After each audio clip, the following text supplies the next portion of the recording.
Ladies and gentlemen, you're probably wondering why I'm an hour and a half late.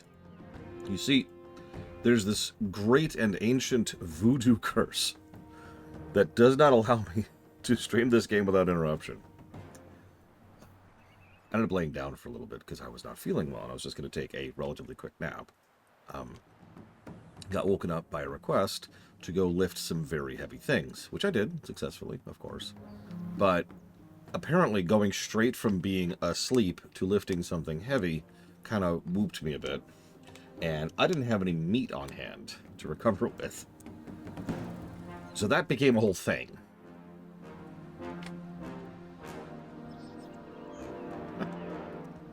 So I apologize. We might also be cutting off early today because the world cannot stop interrupting me.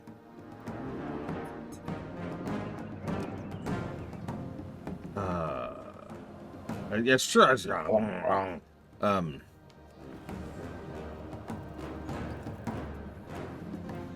when Mr. Red shows up, I'm going to share an amusing anecdote I found out during the break.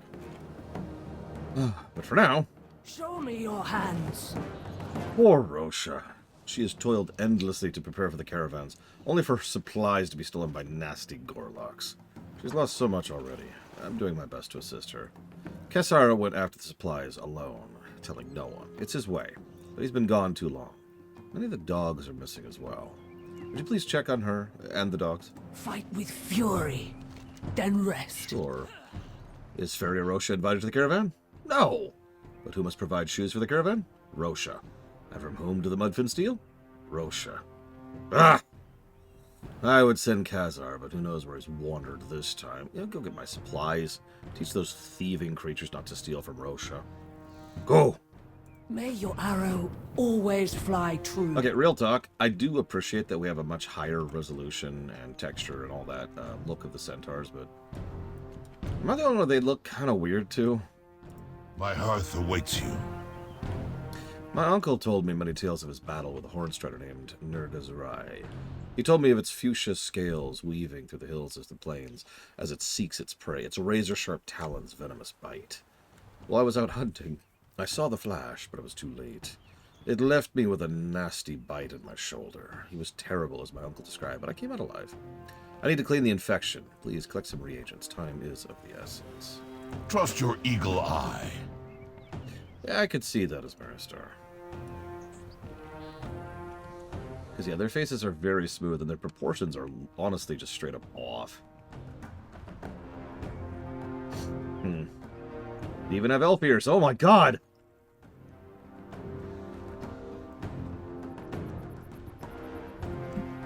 There's some leftovers here.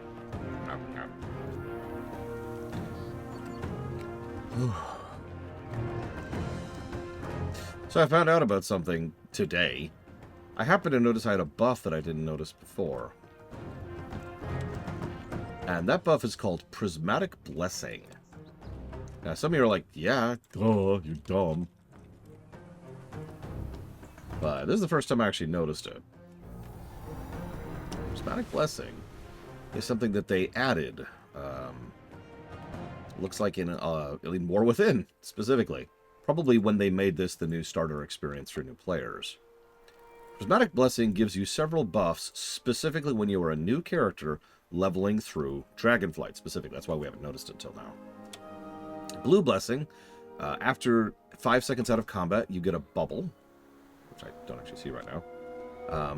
Bronze Blessing increases your melee, ranged, and spellcasting speed by 40%, and your movement speed by 40%. Emerald, which increases your health regen out of combat. Obsidian, which strengthens your armor to prevent durability loss, and significantly reduces the amount of damage you take from environmental hazards. And Ruby, which is a life 3. It reses you if you die.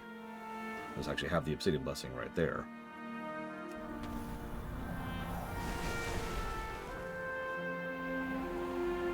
Interesting decision. I'm not sure what I think of it.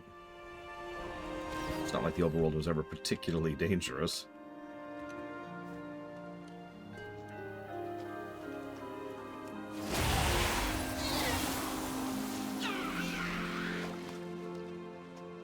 As with most things, I wouldn't mind being able to opt out of that. And despite what some people might think, I do firmly think that there should be a difficulty option for the overworld. As opposed to, you know, this.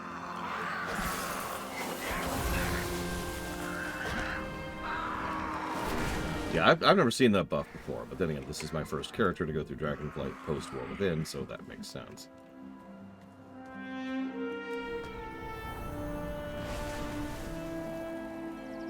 Not counting getting achievements, obviously.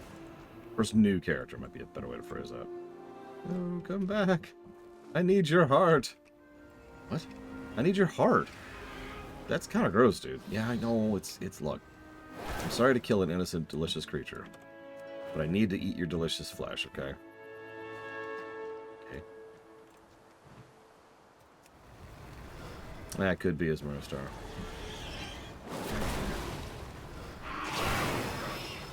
And yeah, it might have been another way to try and bounce around that. Hi, Captain Zeus. Sorry again.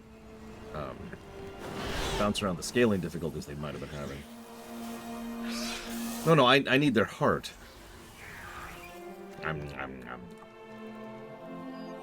Delicious heart.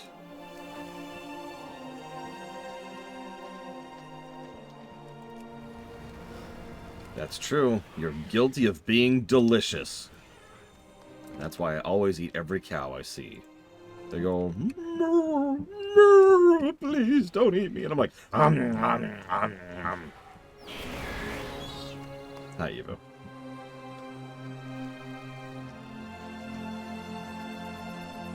Wait. Evo. Don't look. Don't look, Evo. It's an adorable little Audic. I could kill it. I could kill it right now. But I'm not gonna.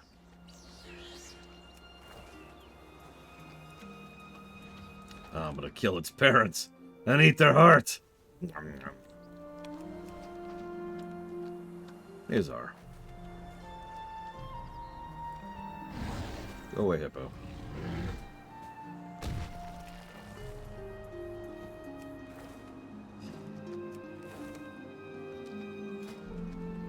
Yep, we've reached Ohn'ahran. I actually do have an otter. Or two.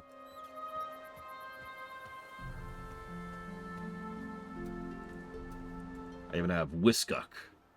Oh, that's a Scar, I think. Sorry, Mr. Otter. But I need your heart. Oh, I'm sorry, Evo. One should always do something more fun than hanging out with lore. That's my motto. That's your motto? Yes, that's my motto I live life by. If you're hanging out with me, I'm the bottom of the barrel.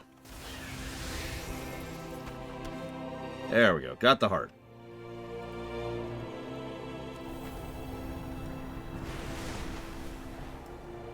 And we just lost Uthor.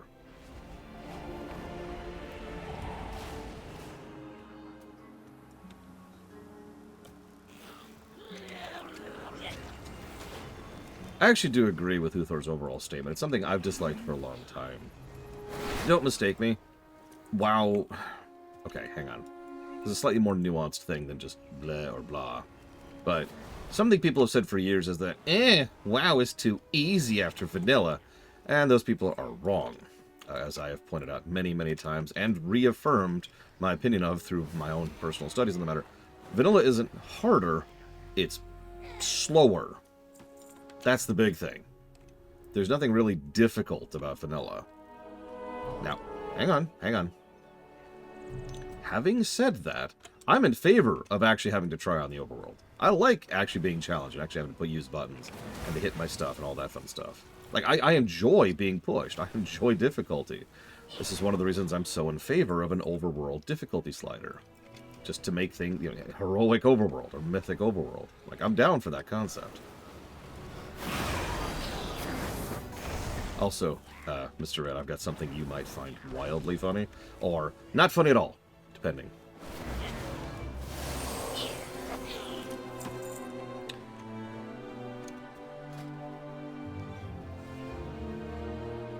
Of course you wouldn't look. Why don't you agree with it? What is so bad about adding an optional difficulty to a game? By all means, I've heard all the arguments. Because I've argued with people about Dark Souls for literally over a decade. Dark Souls should have a difficulty slider. Moving on. Alright, so. No one has ever said any argument that's even begun to convince me of otherwise. That's the thing that amuses me the most about that. Everyone's like, "Ran!" And there's no argument. There's no argument there.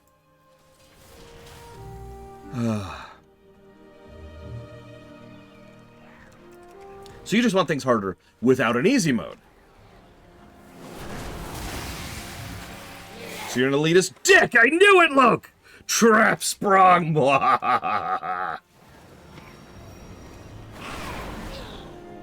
Sorry, I should be clear I'm being sarcastic. I just realized I'm not being very obvious about this. I'm in a weird mood. I just lifted a couch and also a chair outside through the lawn, upstairs through the back door and into the living room, and then through an office, through a very narrow hallway, down a very narrow stairway, and then through another very narrow hallway. I did it. But I'm not too proud to admit that it was a little taxing. You ready for this, Mr. Red? Back in 2022... So, okay, hang on. This is for everyone who isn't Mr. Red. For those of you not aware, Lotro was kind of at the forefront of a lot of Golden Era concepts with what I refer to as bad execution, right? No offense to Lotro, but it had great ideas, and they all kind of sucked.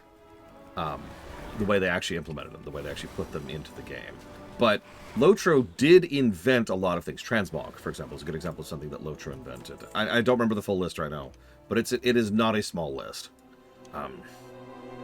So with that preface out of the way, back in 2022, Lotro added something called delving. Now, War Within came out in 2024, for those of you not aware of the timing there. And clearly, this means that Lotro invented delves, and WoW stole them, right? I decided to look into what delving actually is. And no, for once, Lotro stole from WoW. Delving is Mythic Plus. Has absolutely nothing to do with delves over in WoW. Only once. Only once, but Lotro did finally steal from WoW. Vindication. Hello. Oh, I need to kill some more things. Hey, Ross. Your blind spots.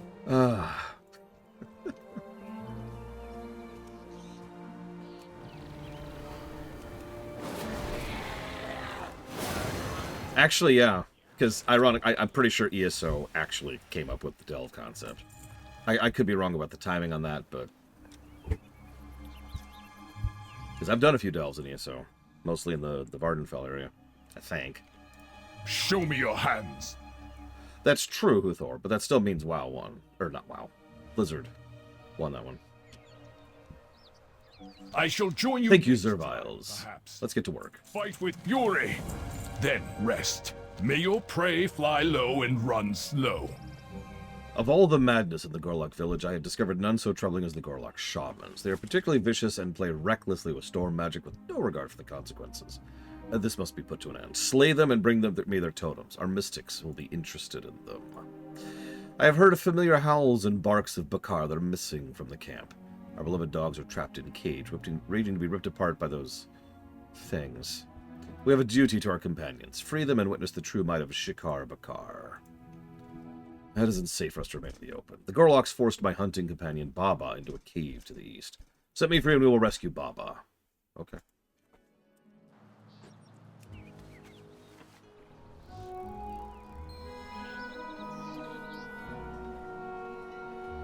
So, something I've been saying, of course you can't transfer still, something I've been saying for an extremely long time, is that what WoW tended to do best was I hate to use the word stealing, because it actually isn't, and it has negative connotations. So we'll say taking ideas from other MMOs, thinking about how they could apply to WoW, and then implementing that idea for WoW. You're probably thinking, what's the difference? Because the difference is the extra work involved, right? The difference is, okay, if they just took something and copy-pasted it into WoW, that probably wouldn't even work. WoW is just that different of an animal from the other MMO they would have taken that from. Instead, they had to adapt it to WoW. And this is something they did pretty consistently for quite a few years. Stopped for a little bit there, and then have gone back to doing. We all joke, but honestly, no. They have adapted, that's a good word, by the way, adapted quite a few ideas from Guild Wars 2 and FF14 recently in recent Modern WoW expansions. And that's awesome. That kind of cross-pollination is a good thing, because it results in a better game. It's one of the reasons I want FF14 to do the same thing in reverse. Because there's some good concepts that can be used and taken and adapted in order to improve the overall playing experience. And, well, I'm one of those weirdos who thinks competition is a good thing. I wanted to comment on this because we were kind of joking about it earlier. Yeah, I think that applies here.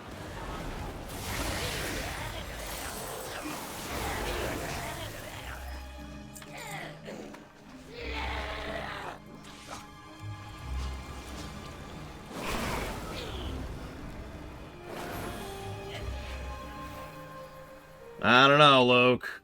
Sounds pretty elitist. No, I actually understand exactly what you say. And frankly, I'm completely on board. What I'm picturing would involve a little bit of more work. Because a difficulty slider is the easiest kind of difficulty to implement by far. That's one of the reasons I almost universally give negatives for that whenever a game does that. I actually have a term for it. I call it lazy difficulty. Because all you have to do is add a literal multiplier to health and a literal multiplier to damage. Now, a little bit of a multiplier can change or adjust the dynamic of a fight, and several games have proved that over the years.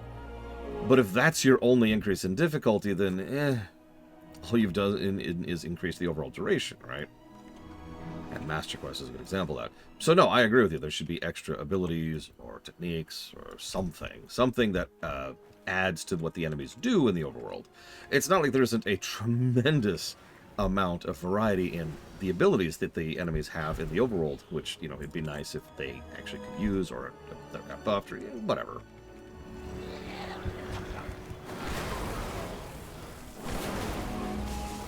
Swarm of jellyfish. Guys, I think Pillars of Snow is losing it. Yes, of course, Pillars of Snow. They've been to space, too, I'm sure. We need you to go right into this padded room really quick here.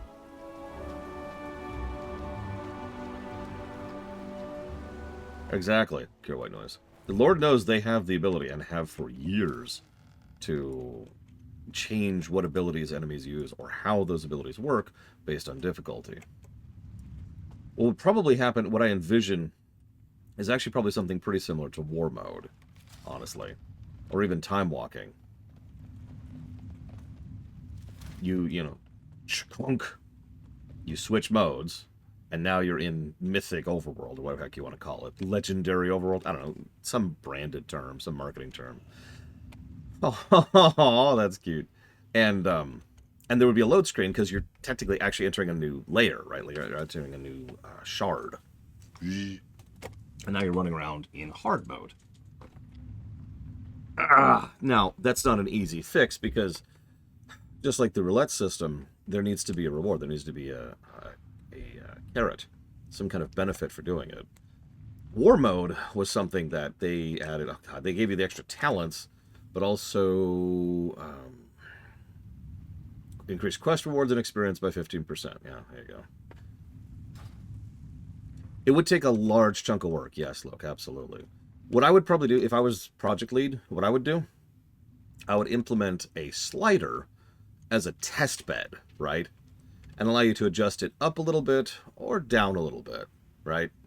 Just kind of, and basically see how, gather information, right? See how many players use it, see what kind of feedback we get, see what kind of quests, like how the quest throughput works, how people level in which zones and die to what. They have access to all those metrics. right? Like, they have access to tons and tons of info. Pay attention to the info. Have a team or a group of people whose only job it is to just kind of pay attention to that and kind of keep a finger on that pulse. See how the players react to it. If there's some positive reaction or some adjustment that needs to be made or whatever, that's when we start going ahead and saying, that's worth the green light. And at that point, we go ahead and do the time investment necessary to add an actual hard mode. But rewards, that's a tough one. How is your hunting? That's actually a good idea too, Loke. That's a really good idea. Maybe make one of the treadmill zones, right? One of the patch zones. What just came out? Get some rest. I don't remember the name of the zone because I haven't been there. It's just called Undermine. So imagine Undermine, right? Brofist does Unix. I'll say thank you in just a second. Imagine if Undermine had this new mode, right? And you just go here and it's like, hey, as part of the Undermine experience, there's this new mode we're trying to try out. It's called branded mode. I don't know, we'll come up with a term. And you can increase your difficulty, which gives you increased experience, increased drops, increased world quest rewards, higher item level off of world quest items for stuff, for example, or more the currency things that I can't think of the name of. Oh god, what are they called? Oh god, I don't know what they're called. I don't know what they're called. The thingamabobbers that you use to upgrade gear. Of course, that's just money. Crests, thank you. Better crests. Or more crests, something, right? You get the idea. Hey, try it out. Tell us what you think. That's actually a better idea than my idea. Loke, I'm handing in my badge. You're taking over my job.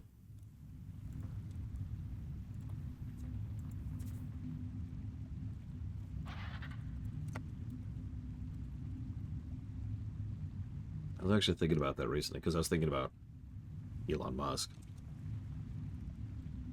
Because we all want validation, right? We do. How we want it, where we want it, what we want it, that's different. But we all want some kind of validation.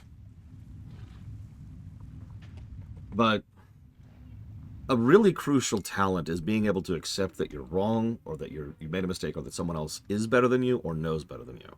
And that is a good idea, Loke, legitimately. That is a much better idea than what I just came up with off the top of my head.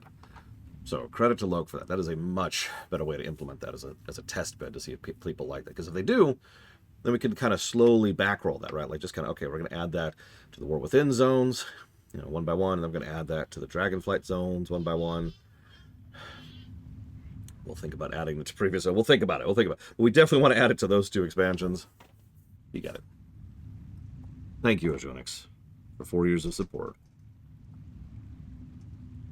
I will put that towards Persona 4 Golden, DBZ Kakarot, and Grim Fandango. Are you good? May your arrow always fly true. These totems are for storm magic. Storm magic is sacrilege to the gift of winds given by Ohn'ahran herself. I'll deliver these to the mystics. Get some rest. Fight with fury. Magnificent beasts, aren't they? Every Bakar holds a special place in Clan Shakar. They're our fellow hunters, guards, and our most cherished friends. Thank you, Zerviles. We're safe in here and can speak freely. I'll protect Baba from any Gorleks that dare venture in while he rests. Religion, Trihexia. The Gorloks of this swamp were once simple creatures. Pests, perhaps, but never raiders, thieves, or dog-eaters. It's their chief, Gorlash, who has led them away in this nature. Put an end to him, and the Gorloks will threaten us no more. Now, Huthor mentioned that there's a quest in the third zone, which is actually where I'm going to probably go ahead and really sit down and do some dungeoning. Because I actually have quests for 2 dungeons right now. And I'm going to have a few more in a minute. Oh, by the way, want to hear something else funny, Mr. Red? Me and Pax sat down and really thought about when exactly I quit Lotro. It was really difficult to nail down because, if you remember, I got like to X point on my Runekeeper, quit, and then got on my brand new Guardian and pushed my Guardian all the way up, but didn't get as far, and then Pax kept going for several, like a year after I quit. So it was kind of hard to anchor exactly when I put the game down. But with some reverse engineering and some history searching, we were able to figure it out. You'll find this funny. It was the patch, it was like a month off from the patch where Legion got rid of the artifact power grind. You know, the patch where Legion alts all of a sudden became very, very fun to level because you just kind of instantly have all the artifact power.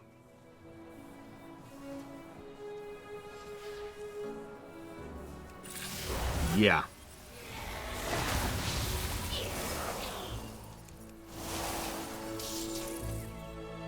Also, regardless of that, it was in the middle of Legion. And I know, Legion didn't exactly score super well, but Jesus Christ, Legion versus Lotro, that's a no-brainer, I'm sorry.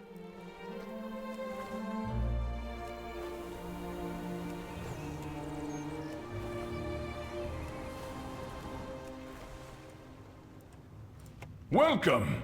I have a story for you. With their chieftain slain, the Gorloks will no longer bother us. I am astounded by how strong they became under Chief. I've never seen such primitive creatures rise up against a mighty civilization like ours before. I shall join you next time, perhaps. This medallion is all that remains of a dear friend of mine who ventured too far into the swamp this past season. I thought it lost to the elements. I cut this leather from her first mammoth hunt. We were children then. May your arrow always fly true. When we joined Ohn'ahran the Wind, we leave these medallions behind. Though I helped craft this medallion, I am not its rightful owner. It should be returned to Rosha. It's the last memory of her betrothed. Take it to her so she may mourn and be at peace. May your prey fly low and run slow. Baba is rested and Rosha's supplies are recovered. We can return without upsetting her further. Take some boxes when you go. I'll send for the warriors for the rest. Heed your blind spots. Yep, mighty civilization. Rulers of the plains, one might say. Oh my god, look how much it sways. Look at it! This is like, a friend of mine was playing, Ale and Tail, I think was the name of the game. And their animation swayed so hard when they moved. It was quite amusing looking.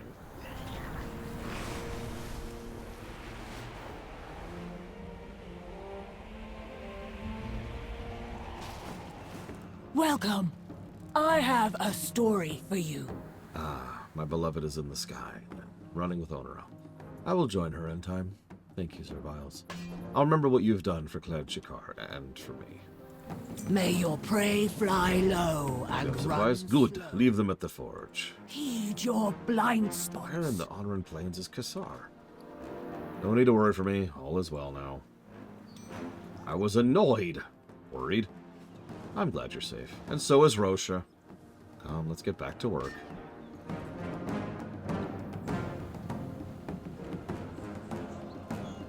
I was just looking at these yurts. I don't know enough about the architectural structure of leather to really comment on these, but the Blizzard team is well known for doing the research on architecture, so I assume they actually studied something similar to design these. Like, that looks pretty solidly constructed. Which is a good time as any to jot down some positives. If I can find it. Oh yeah, you want to hear one other funny little factoid? Last one, I swear. So, obviously, you know, BFA came out, and that kind of hurt my investment in WoW, and then Shadowlands came out, and I put WoW down. But I forgot there was another crack in my WoW playtime? Investment? Whatever you want to call that. Because right at the end of Legion, there was this other expansion that came out, which is called Path of Fire, which is the second Guild Wars 2 major expansion. It is also when Guild Wars 2 became a good game.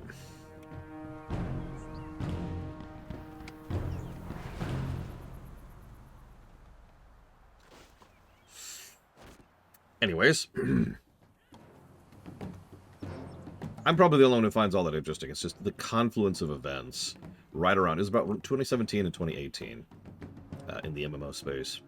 So that's when Stormblood was hitting, and that kicked me out of FF14. The end of Legion, which led to BFA, which was pushing me out of WoW. And then Guild Wars 2 was on a rise. I'm not sure what's happening in STO. I'm not sure if we have a list of STO patches, because STO is kind of patchy. And Lotro was introducing a whole bunch of solo-only quests, which pushed me right out of Lotro.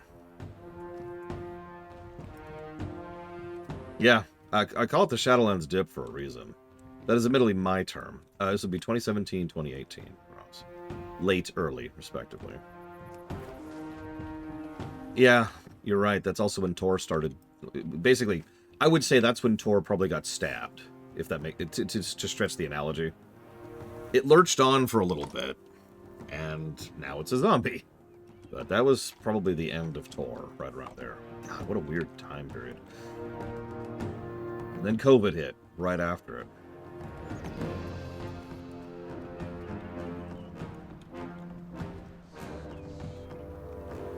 COVID cracked a lot of companies. That's not really a shock. I think you're right, Evo. I don't see any holes in any of the ceilings. Onslaught was definitely the final straw. Speaking, someone actually played Onslaught. And it was like, oh. Yeah, no, Tor has had like a grand total of 2 quests added since I played it on stream 2 years ago.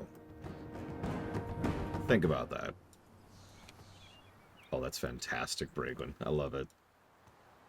Okay, so let's jot down some positives, shall we? Yeah, big companies got bigger during COVID, which was a bad thing.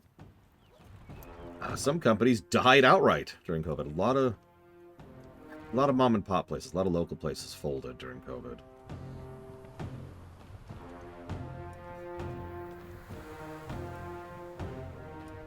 I don't want to get into that. That's politics. I don't agree with that. Let's just put it that way.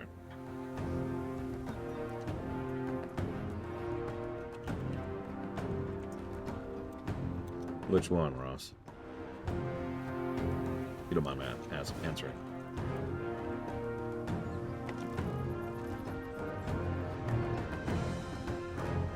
Tor? I mean, anything's possible. EA has been weird lately. Yeah, a lot of real estate got purchased by companies. We're still feeling the problems of that one.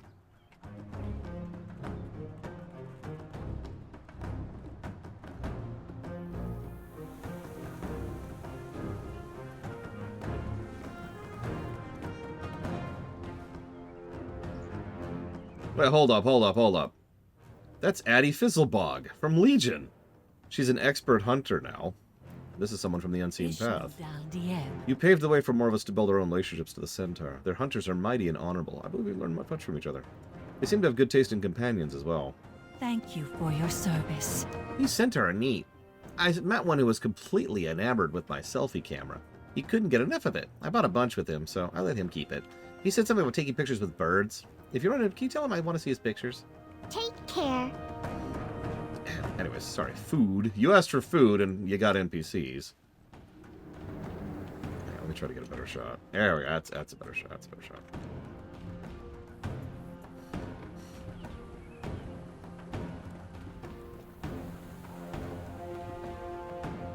Ah, I actually know that quest. The Zenkethi. That was a weird period. That was still good. That was when they were on the... Hang on, let me double check that, actually. I'm almost positive that was the lead up to DS9. Which was the last, really good hurrah for STO. Almost immediately after DS9 was the Sister of Takuvma arcs, plural, and the Discovery arc, which was garbage.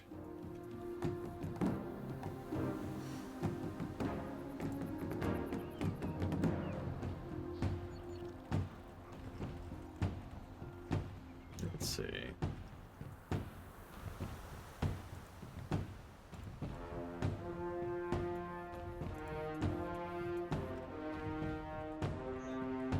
This doesn't even cover everything. Yeah, DS9 was the final hurrah of STO. Really think about that sentence for a second.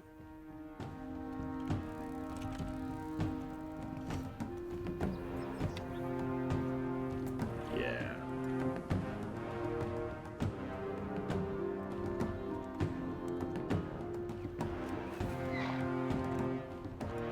I suppose we should do the MSQ.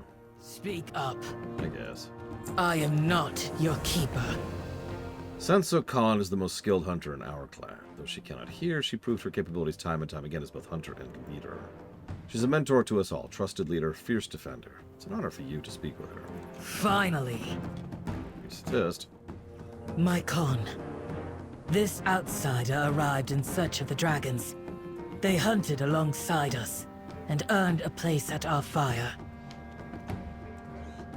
My thanks, Tomu. Come forward, outsider. I am Sansak Khan, leader of the Shikar. Tell me of your goals. Did you catch that? That was so subtle. I know players who never noticed that. She spoke with sign language, and Okier spoke for her verbally. Just slid that right under there, very smoothly. I need to speak with the leader of the Green Dragon Flight. We are preparing for a journey to the Corral, a gathering of all the clans across the plains. There, we will discuss the return of the dragons. We received word that an emissary from the Green Dragons will be present at the Corral. You may join us for the journey, but you must lend your aid to our clan. She gives you a slight nod. As she signs, Okier vocalizes for her. It's been countless generations since an outsider like you reached our lands. With primalists treading on our lands and peddling forbidden magics, my people are understandably wary. If you're to travel with us, you must make yourself known. Introduce yourself to the members of my clan. While you travel with us, you must pull your weight. I've already done an entire secondary quest chain for you. Unruly Gorlocks have been raiding our medical supplies recently, and we must restock. Gather the orange blooms around the outpost so we can create more poultices. There are supplies around the outpost that will need to be brought to the caravan as well. I would like you to gather them while you're out. Once you have everything, bring it to Tomul. And yeah, she has custom animations, which are probably based on sign language, but not literally sign language, because that would be beyond this.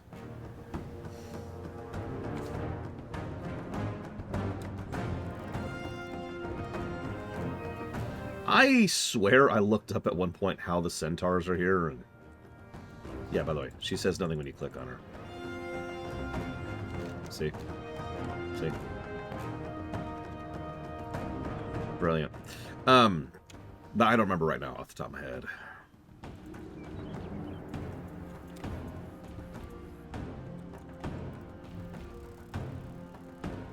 By the way, did you catch that? The first quest we run into when we go to the Ohn'ahran Plains is, hey, help us kill one of the enemies that you've been fighting this whole time. No problem. What's the next quest immediately after that? There's some centaurs who need help saving their dogs. Now, this is a bit of a gimme, but it is a well-known and well-respected tradition that if you really want to just cut right to people's sympathies immediately, you threaten either a cat or a dog. And then you give the player, or viewer, a chance to help and save that particular cat or dog. And you pretty much create investment.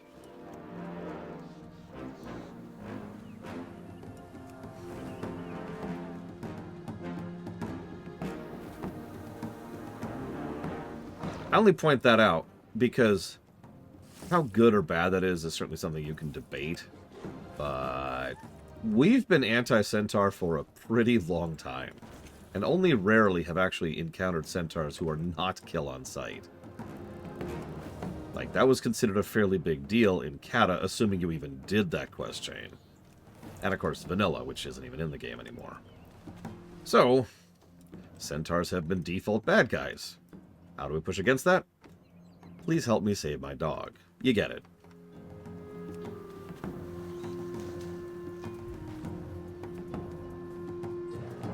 Be respectful. I am Zerviles. Will you be joining the caravan to the Corral? No, I'm afraid my hooves no longer take me to Marukai. But my beasts of burden are vital to the caravan. I shall ready my muskin to pull the wagons. It's worth noting, these are very good dogs. The Baka, or Barca, I actually can't remember what they're saying. I think they're the same species, Logue. Don't quote me on that, I'm not sure.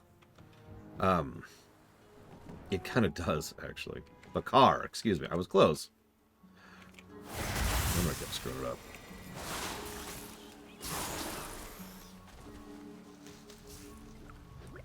Admittedly, they're such a good dog, that's part of why I've been working on that achievement for the better part of several months. Oh yeah, very different culture. Cultures, actually. there's multiple clans here and they have their own shticks going on. And yes, you can pet the dogs. There's an achievement for it even, which I have. I pointed it out earlier. I'm done with most of that achievement except for the grind of the hunt and a couple other little things here and there.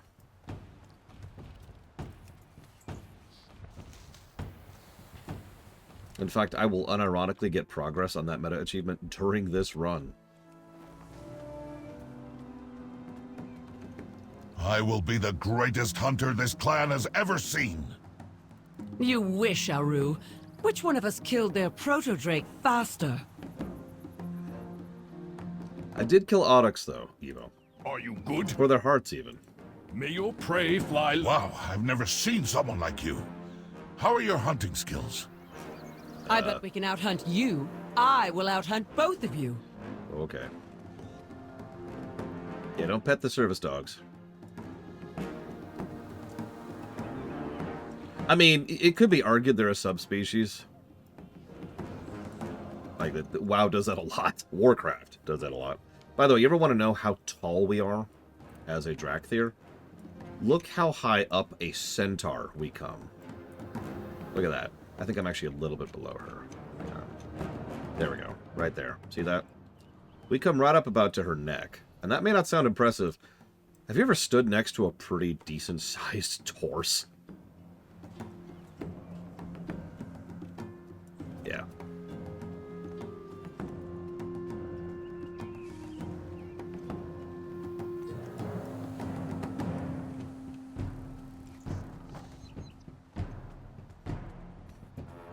You know, I'm not actually sure, Ebo. Taurans, Kultirans, especially Kultiran males, and Pandarans are all quite tall. I'm not sure where it's at this point. Okay, where's like the one I'm missing? I gotta be staring right at it. Oh, it's over here. I see it. Ah, that's why. There we go. Yeah, Orcs and Zandalari aren't exactly short either. What's actually funny is most races in WoW are either pretty freaking tall or pretty freaking short. There's not a lot of what you'd call average-sized races in Warcraft.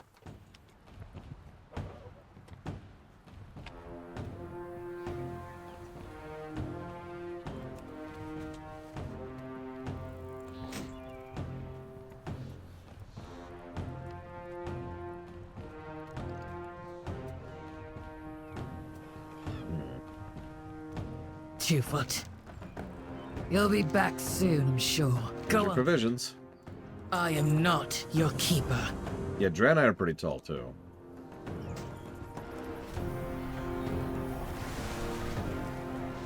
This just resonated with Versus Quest, too.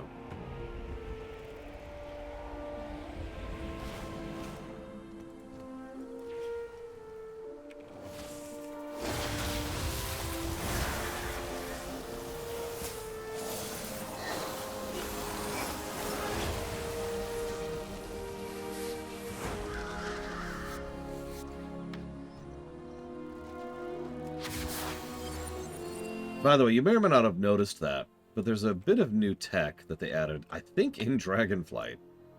I'm not even 100% sure how it works, but it boils down to this. Skinning shares now. So, like, if I kill something, and then loot it, and then skin it, its corpse is still there for you to loot. Or skin. If it's not obvious, that didn't used to work that way. Yeah, we need to get Evo to make a Viera instead of a filthy elf. Ugh. Who would play an elf in FF14? God.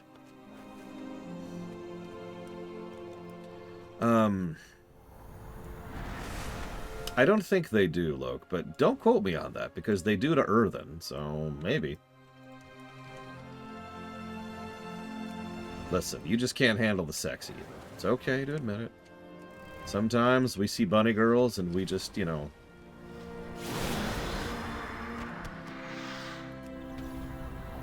If they did, probably. I plan to give a puss for the earthen thing I just mentioned.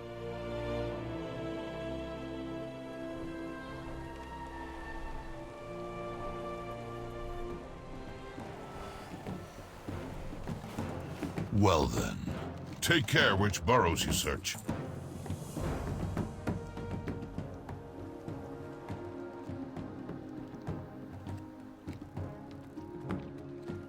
Oh, there you go. Drakthir in older cities. Aw. Someday, Viera will get hats. Someday. Right about when Tauren gets shoes.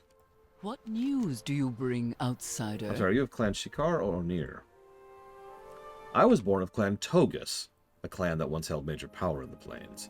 As a foal, I showed signs of a strong natural connection to Ohn'ahran. As honor as it was to be blessed by our Wind Mother, it left my clan behind to join Clan Onir. With Clan Onir, I found my new home, trained to hone my connection to Ohn'ahran, rising through the ranks from Initiate to Wind Sage to my current rank. We of the Clan Onir are spread throughout the plains, found doing everything from maintaining singing stones to advising the Khans. I currently have the honor of advising Sosak Khan with the Wind Mother's words. One day, I shall return to my clan, and another shall take my place. Oh yeah, I do like how they brought back Ohn'ahran for this, which was the patron deity, Loa, of the Hunters, the Unseen Path, back in Legion. Do your best. May Onara's breath... That would be lift your fantastic, though. spirit. Like, we know they can do that, but it is obviously a lot of manual work to do. Like, there's no... You can't flip a switch. You have to go back, find every time that a quest recognizes someone's species, or when it should, and then manually add new dialogue there. And, yeah, it's...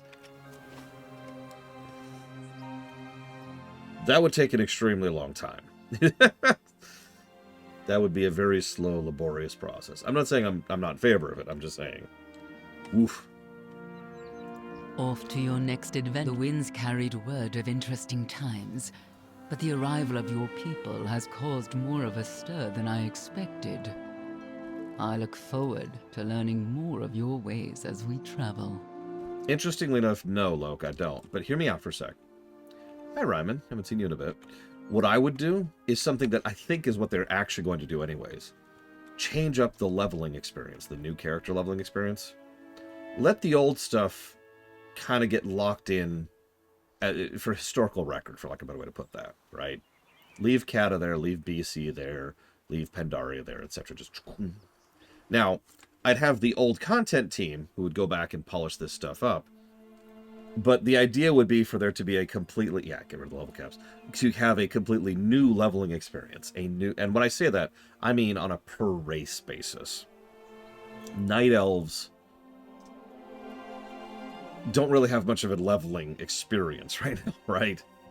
In fact, nothing really does except for the Drakthir, and arguably a couple of other things like Demon Hunters and stuff like that. So, like, actually come up with a new zone and quest arc and onboarding experience for Night Elves, and then there's the new Night Elf zone, and that leads to, honestly, probably Dragonflight. You get the idea. Yeah, actually add a new racial campaign. Something like that is what I would do. And then maybe have the old content team add some of those racial acknowledgments as we go through it. Out with it. Like, I can picture we're on a Drakthir, and we're going through BC, and we talk to someone, and someone's like, "What are you?"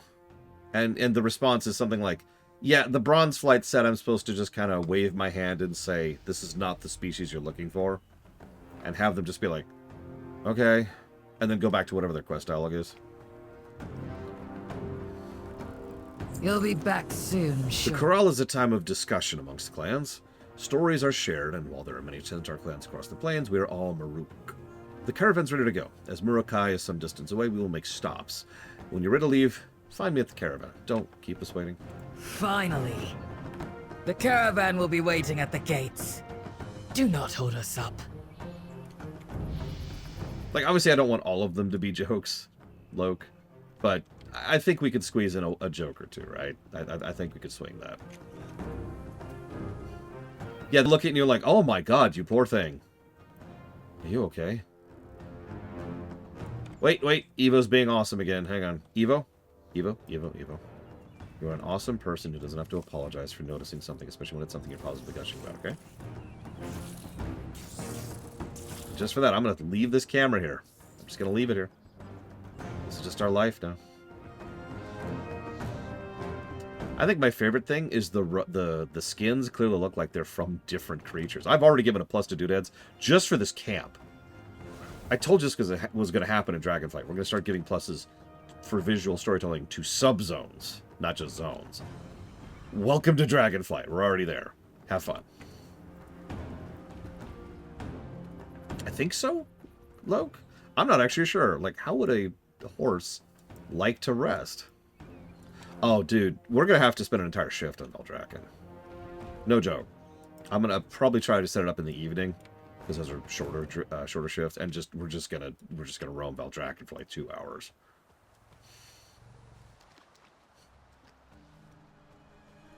What? Go on then. Walk with us, outsider. We have many stories to share. Can I? I can! The Maruk Centaur include many individual clans across the plains.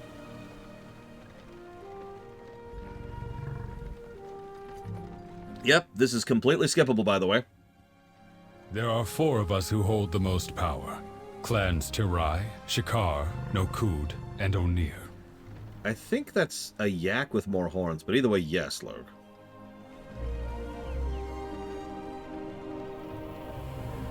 Clan Tirai are the keepers of our traditions. Their leader, the Khanamatra, is the cultural Khan of all Maruk.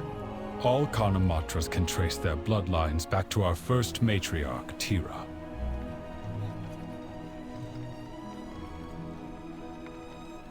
It's the Mayak.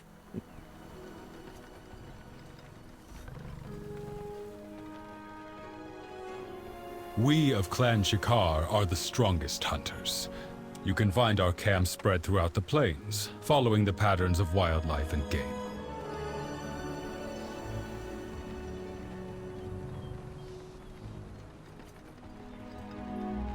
You hold them in books, Savion?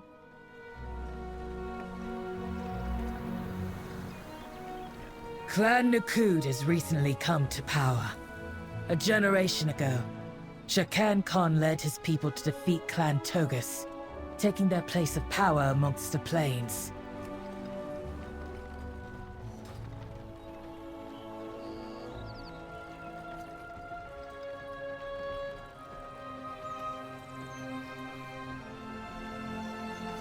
His son, Balakar Khan, now leads this clan.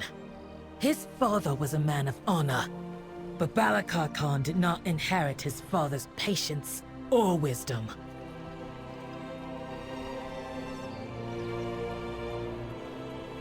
I think that's just their saddles, Loke. I'm not sure, though. My clan, Clan Onir, is made up of those who feel a direct connection to our god Ohn'ahran. She guided our founders, Maruk and Tira, to the Dragon Isles, and she has watched over our people ever since.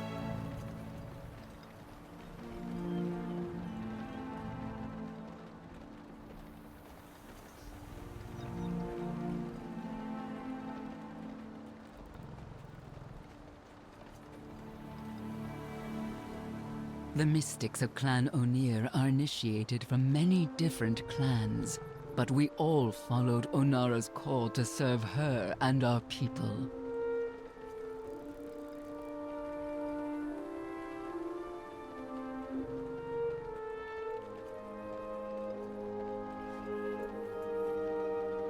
The clans have their differences, but we share one culture. No matter our strengths and weaknesses, we are all Maruk.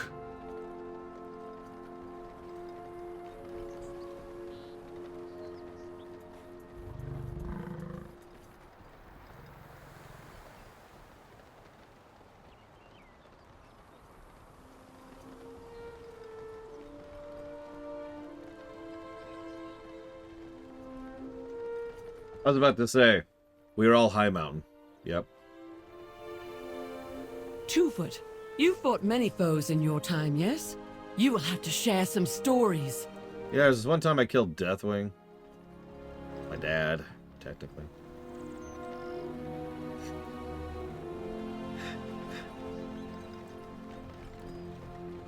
Yeah, no, there's definitely some little Legion stuff here. Which is funny, because the next zone after this is Wrath. Have I ever shared the tale of my first kill, Bellica? A mighty horn strider with horns as tall as its legs were long. I keep its horn as a trophy.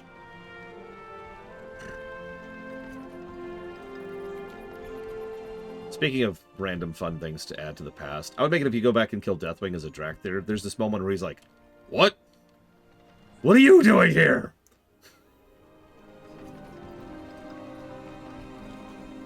Of course, you'd have to get the voice actor into the booth and get a new line and do all that stuff. But...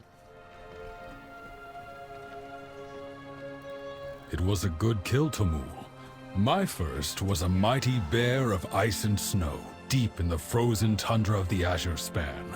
My Bakar and I knew no equals. We were the talk of the Corral.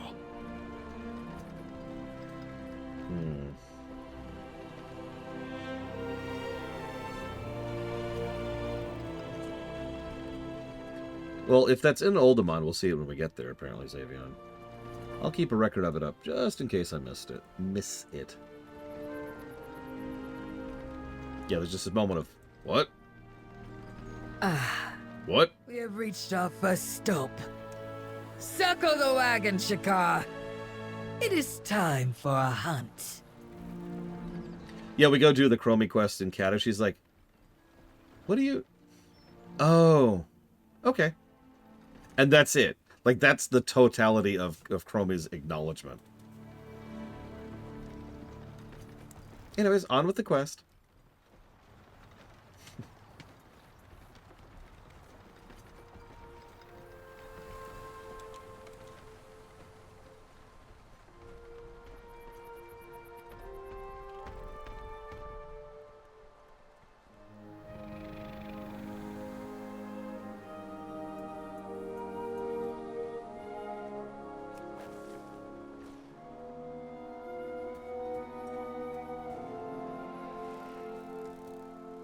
They will probably move it up to 77 in the next expansion. Whoops.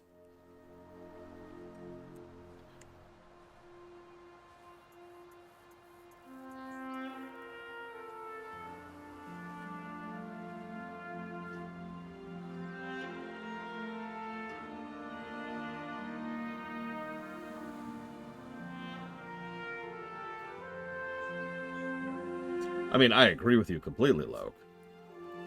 Huthor looked up the specific reason why they have that level cap to begin with, and it's a really dumb reason that's easily avoidable with the technology they already have in the game now.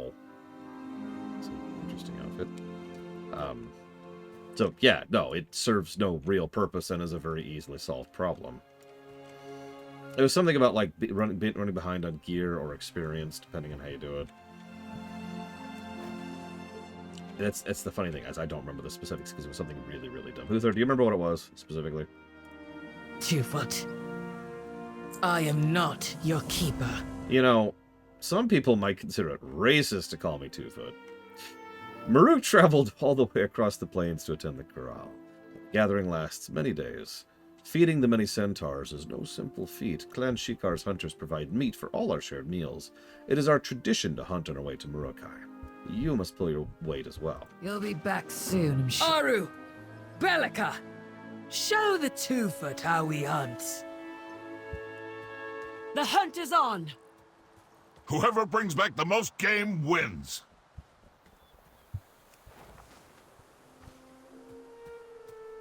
Yeah, why does it cap it off when it does? Why don't they just allow us to time walk up to 80? You find a large paw print sunk into the dirt. Looking around, none of the nearby creatures have paws, let alone of that size. Perhaps the centaur will be impressed if you hunt this great beast. Probably not, but you never know.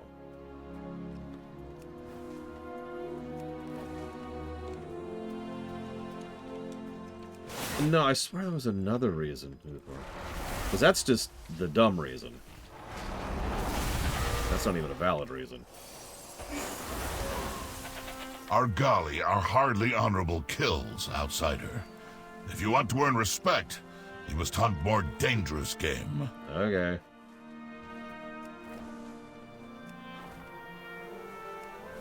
Whatever.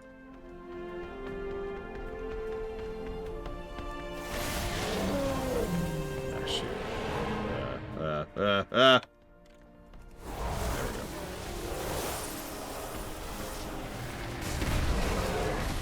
Ow.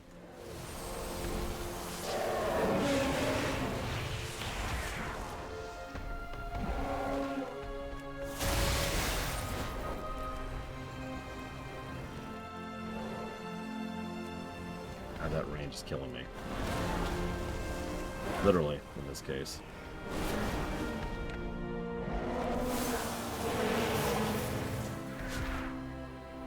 Eh.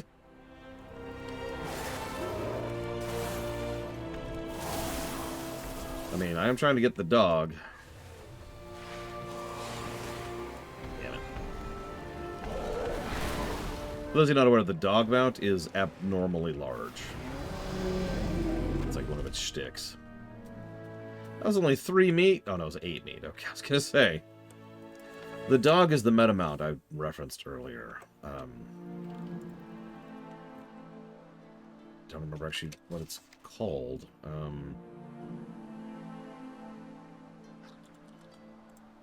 Tyvon.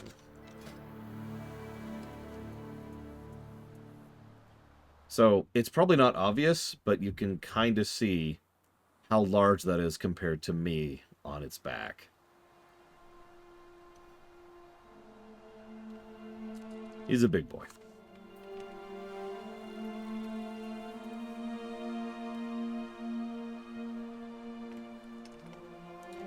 Yeah.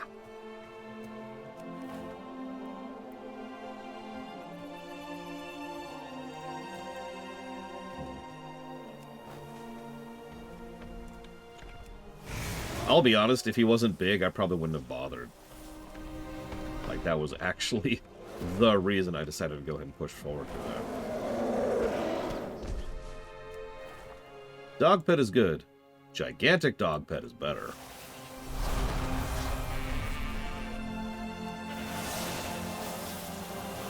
I don't know, the dog might be able to feed them for a week too, Xavion.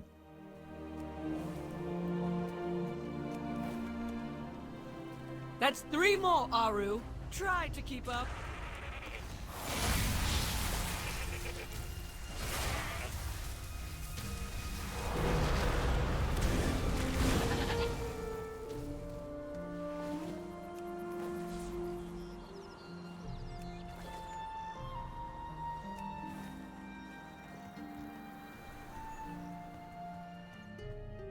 I mean, I've said this before, I'll say this again. I will never forget when I found out how much meat you could get off of a single pig. Pigs aren't actually all that big, you know?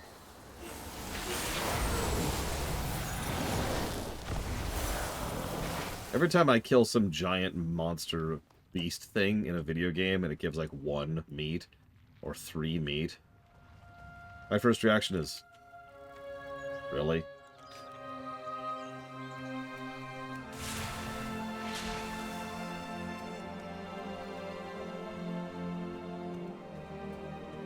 Oh, well over a month. Especially if you know what you're doing, Mr. Red. But yeah, like, even if it was merely a month, that is, yeah, that's a lot of freaking meat.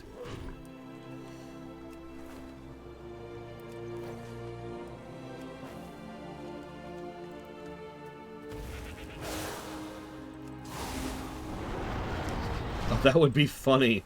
Horrible, but funny. If you think about it.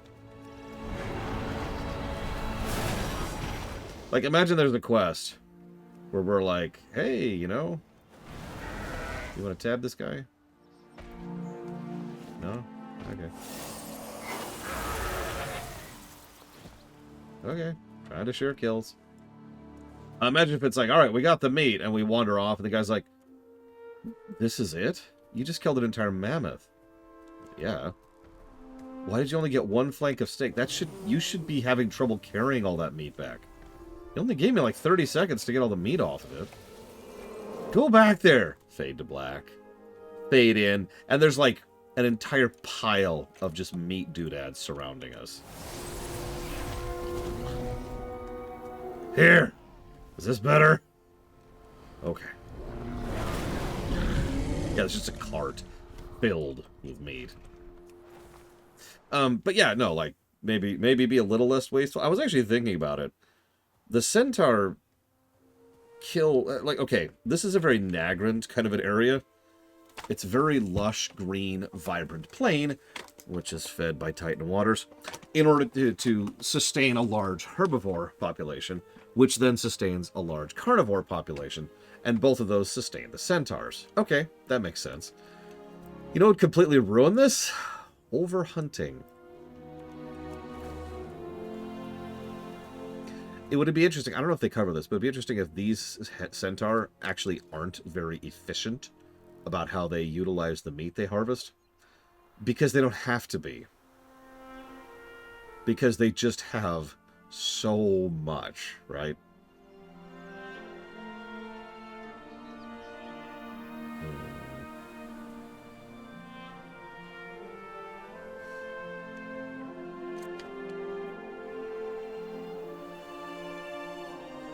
Let's go with that. Out with it. I mean, they live in an extremely plentiful area. Go on then. And they're very arrogant. Finally, I am not your... I won! I won! Did No, you? I am better than you. Sure, you killed more, but most of your game cannot be used.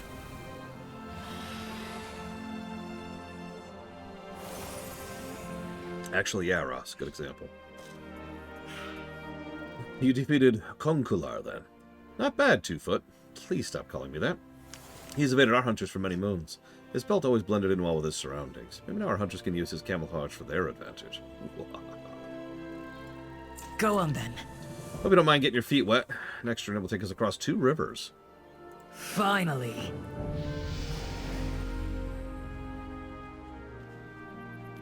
The Horn of Drusal will be visible once we cross the bridge. You must see it, 2-foot.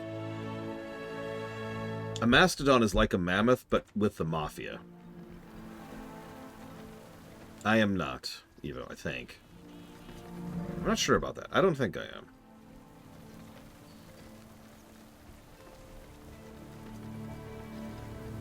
Ah, yes.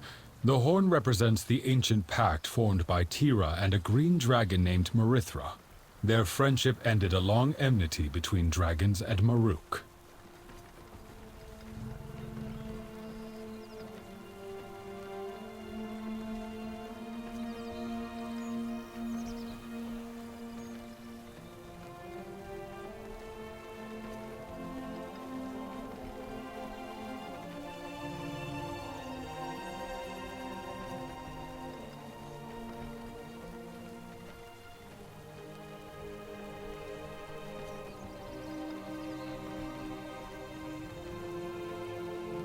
Afterward, the centaur hunted the plains and the dragons tended the gardens. But they agreed to help one another in times of need. The Horn of Drusal was built as a physical manifestation of their oath.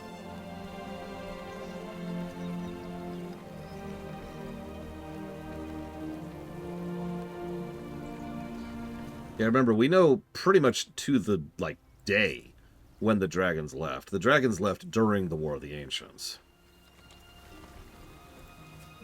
Maybe years, a better word than day. But then, the dragons left. And after 10,000 years, they returned to these lands. I am interested to hear what the Kanamatra says about that.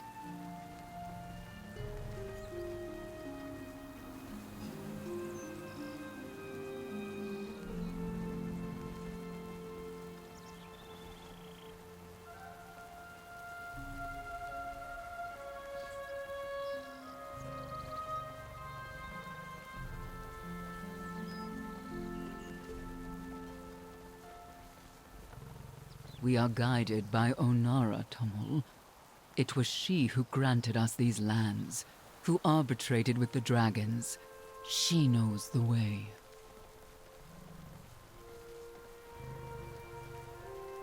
Okay. So during the first invasion of the Burning Legion, one of the clans, the Maruk, or what would become the Maruk, ended up fleeing the Centaurs because several of the Centaurs joined the Legion. That makes sense, and that tracks with what we already know. They were guided by Ohn'ahran here to the Dragon Isles. So they actually inhabited here during the war. Like they came here during the War of the Ancients. Now that's interesting. Ohn'ahran, the Wind Mother, is the ancestor of all Ohuna. She led our founders Maruk and Tira to the plains. My clanmates interpret her songs to advise our people.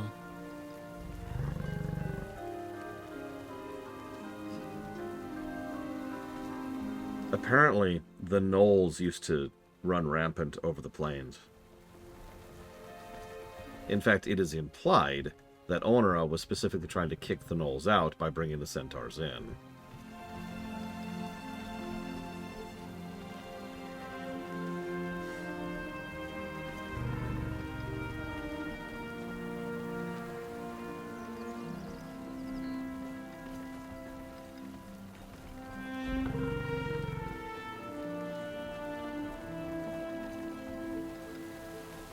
Hold. I hear her call. Ohn'ahran will sing to me here. I mean, that makes sense, Loke, as you'll see when we go to the next zone and deal with the gnolls. And yeah, admittedly, that timeline doesn't line up as neatly as it should. I could tell you exactly what happened. They wanted the centaurs to have been here for a bit, but they needed the centaurs to have some connection to the greens. But the dragons haven't been here in 10,000 years, so by default, they're kind of locked into the 10,000 year thing. Frankly, what I would have done is I would have said that there was an actual stasis on the entire island. Not just the Titans going to sleep, but everyone just kind of being bzzz, kind of what happened to the Jarden, if you remember. So, you know, several of these centaurs were quite literally alive 10,000 years ago, right? And then we all wake up and we start getting back together. And remember, it's been like a few months or a year since the Dragon Isles woke back up, right? Like, we're here well after the Dragon Isles actually reopened. So it makes sense that the centaurs had a little bit of time to get back on their hooves, relatively speaking. It would also add, yes, the Dragon Isles woke!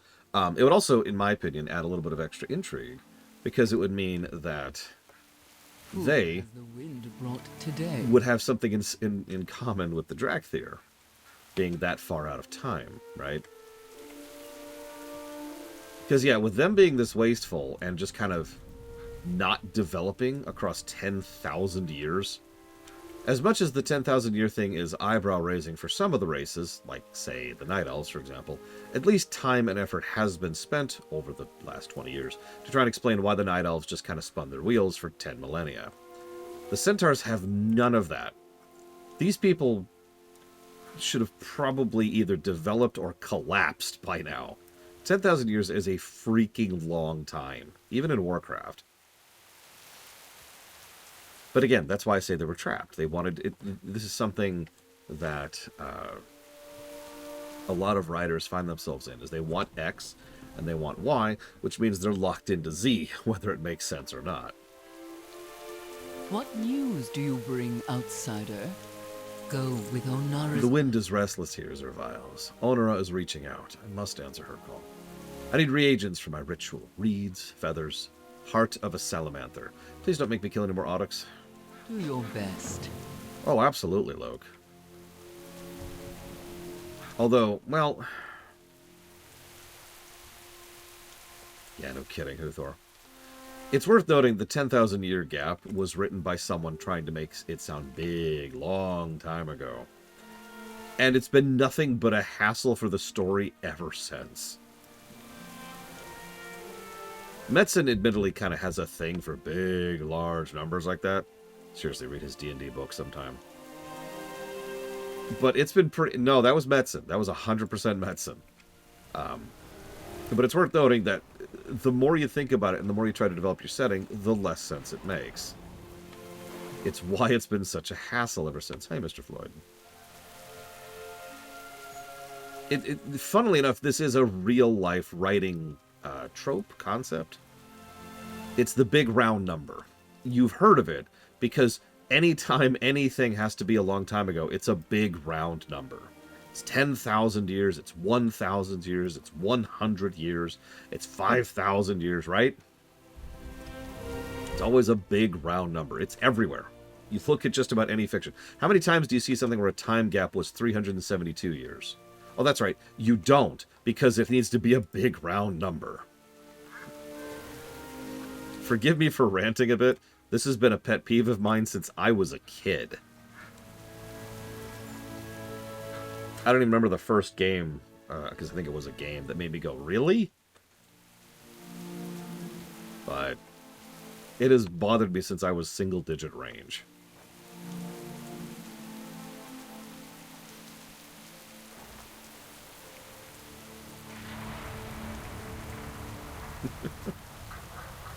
Alright. I don't want to kill you. Can I not kill you? Yeah, as old as Warhammer is, I didn't become aware of Warhammer at all until like the aughts. Yeah, I know, I kind of skipped out on that particular bit as a geekdom. So, that wasn't it. In fact, I've told that story before. I actually thought Warhammer was an offshoot of Warhammer 40k, because I was introduced to 40k first. Go ahead, make fun.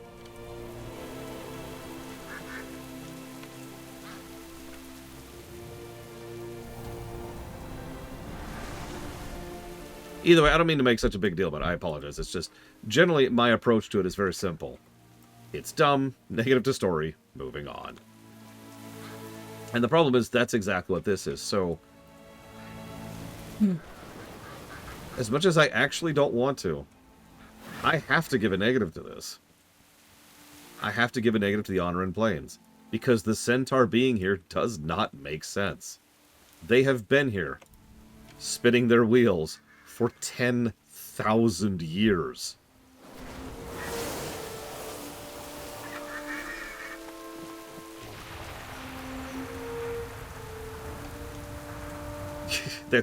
As we've been discussing over the last several minutes, there's everything wrong with that.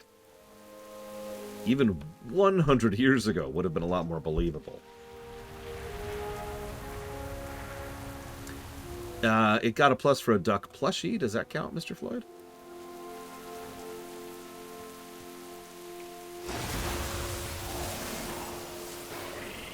That's not actually a joke. It really did.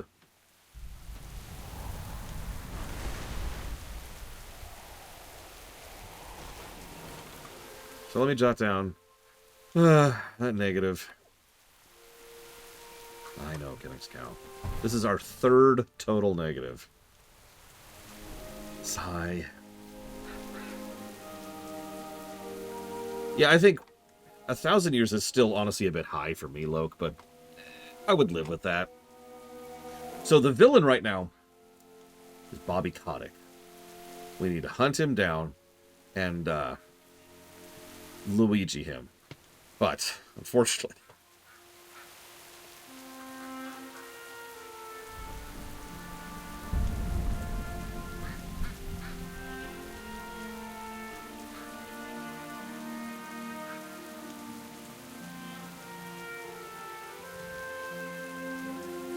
that's why I immediately cut off the joke break, because I realized I probably shouldn't joke about that.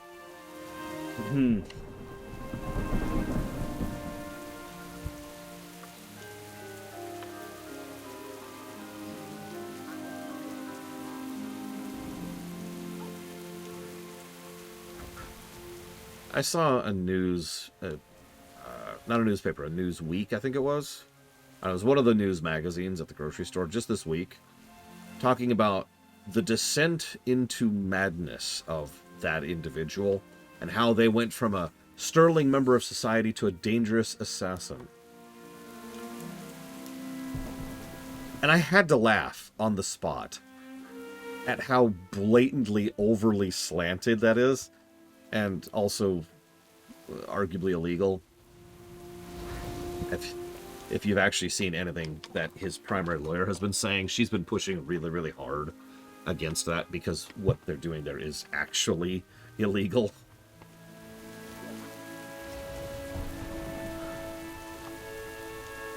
For those of you not aware, the specific thing I'm referring to is presumed guilt.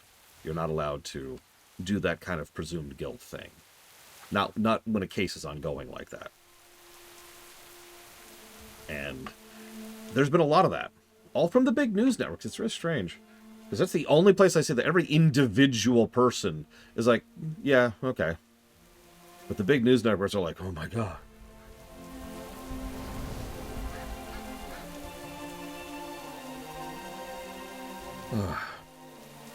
Well, you see, Mr. Floyd, it's because of bad writing.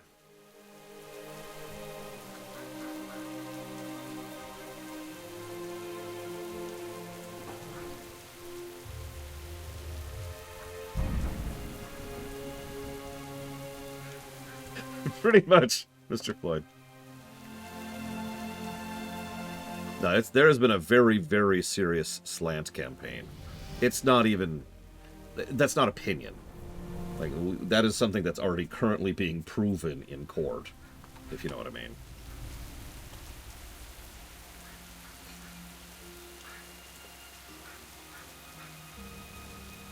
Don't worry about it, Luke. Don't worry about it. I apologize for bringing it up. That one was on me.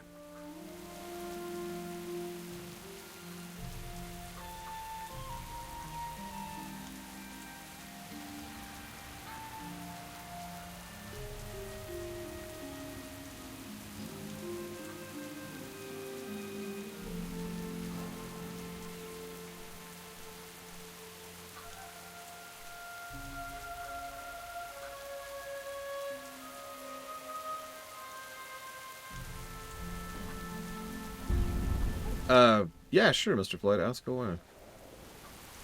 Was it a good thing? Yes. Yeah, innocent until proven guilty only really matters once. And it's when you get in the courtroom.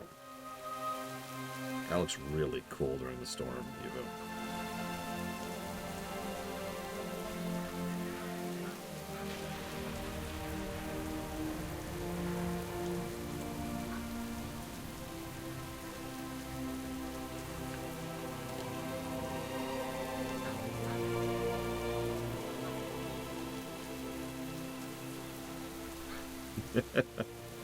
May Ohn'ahran's breath lift your spirit.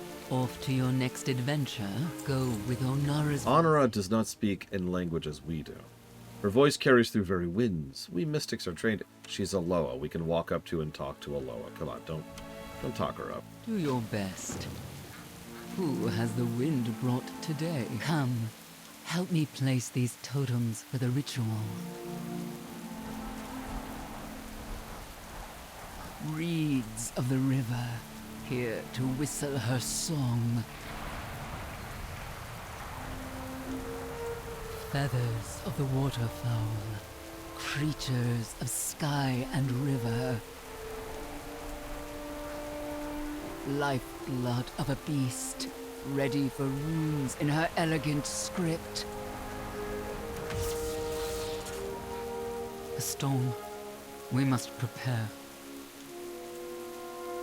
Listen, tell you what, Master, just for you, we'll rotate the whole island. Okay, island's this way now. What news do you bring, outsider?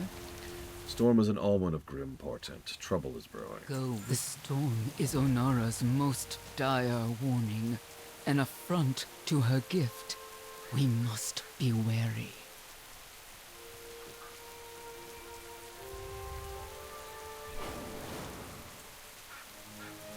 So far, quite a lot, you're a yes. There are still 2 specs I haven't tried out. I need to set that up at some point. Marukai rests beside a mountain over this grove. Our journey's almost over. The Corral is a time of truce among the Maruk, but On Sestong's omen is troubling. We must stay on our guard. Congrats, Papanix. No spoilers, but congrats.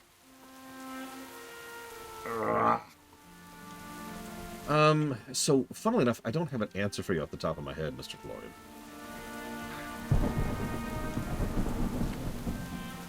Because obviously Anduin did his stuff in Kultura, so you can look up that. Marukai is just ahead. It is a grand and sacred meeting place. Centaur from all around the plains gather there. Also, the Dragon Isles awoke, obviously, because that happens during the time skip.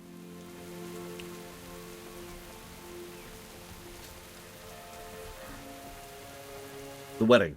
That's a good one to look into. The wedding between Belisra and Lorthamar. Each season we meet for the Corral, a time of truce and communion. Clans large and small come together, sharing our resources and our stories.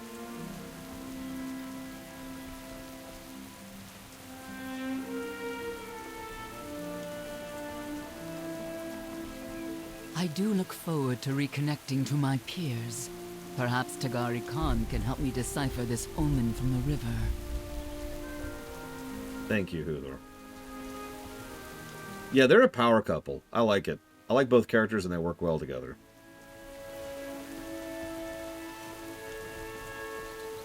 Oh, what else? I'm trying to think what else there is that I can't just outright spoil, because there's a couple events that happen that we will see during War Within that happened during the time skip, and I don't want to cover that yet. I am going to avoid the Nakud. They antagonize everyone at these things. Oh, gotcha.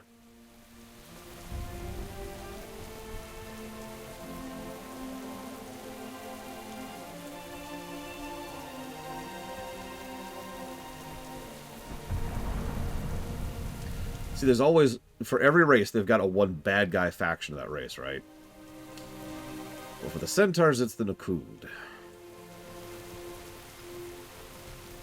It really does. That is the perfect way to establish the Nakud in one sentence. Or 2 sentences, excuse me. Except the Pandorans. That's true. The rest of the Shikar should have already arrived from the other camps. Our rise should be well settled by the time we arrive.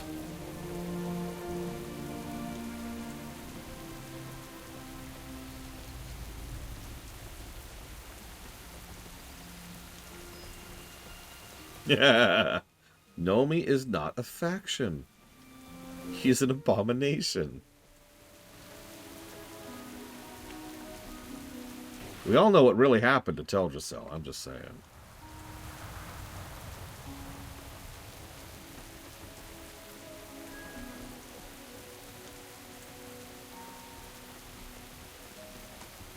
It seems the other clans beat us here. Between our outsider and the Green Dragon emissary, this should be a Corral to remember. I have a name, you know.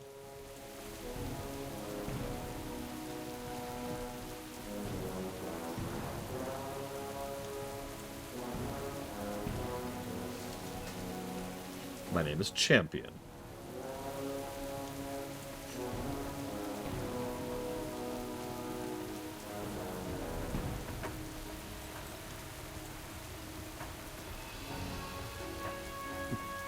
My name is Champion, and I fight for the wounds.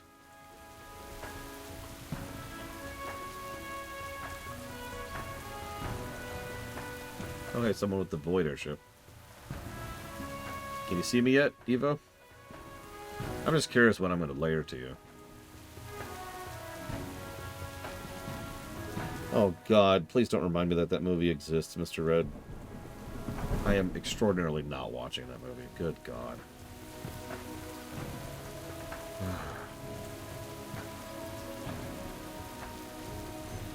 Like...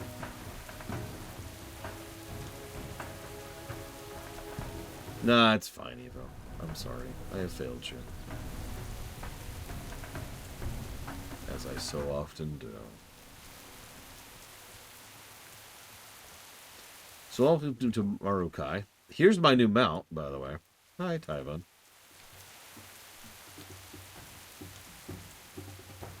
I'm not even sure that's his full size. No, that might be his full size, yeah. Yeah, he's a big boy. I've seen a Tauren on this thing, by the way. It's terrifying. Oh, I like how we have like a partial storm sky. I don't think I've seen that one. You see that? Like the sky has just started clearing.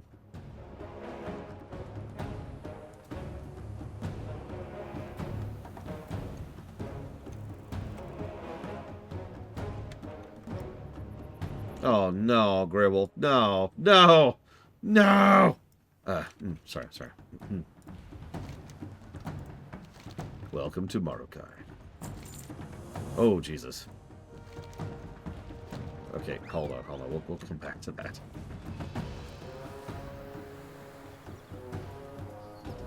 No Dreadlords. They're gone. They're dead and gone. I don't ever want to see another Dreadlord in this entire game. I'm sure they can make it work if they were careful and precise about it, but I kind of don't care.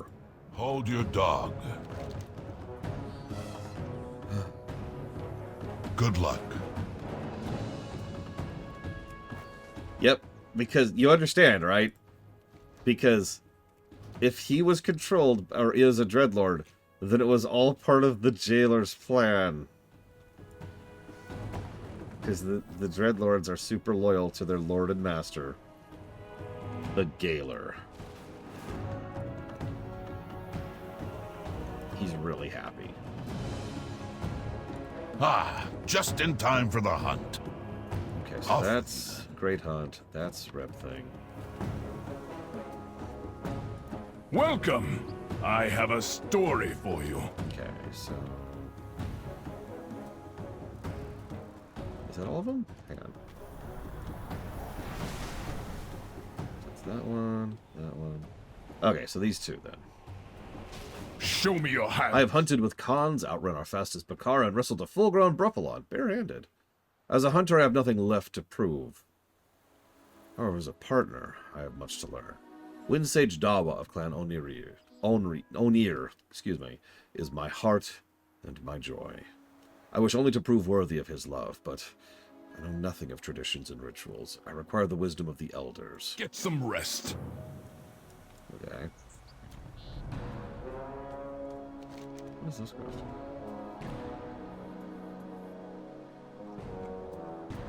No.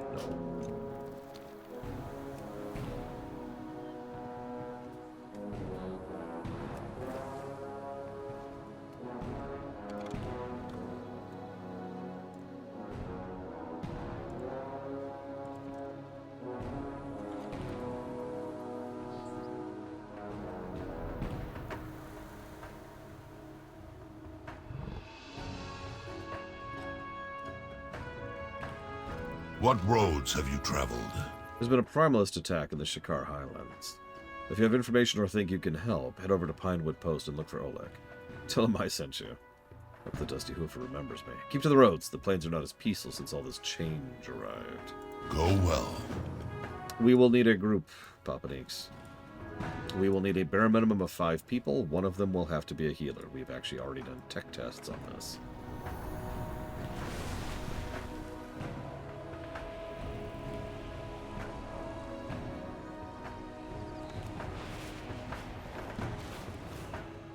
So what do you think of the Great Hut here?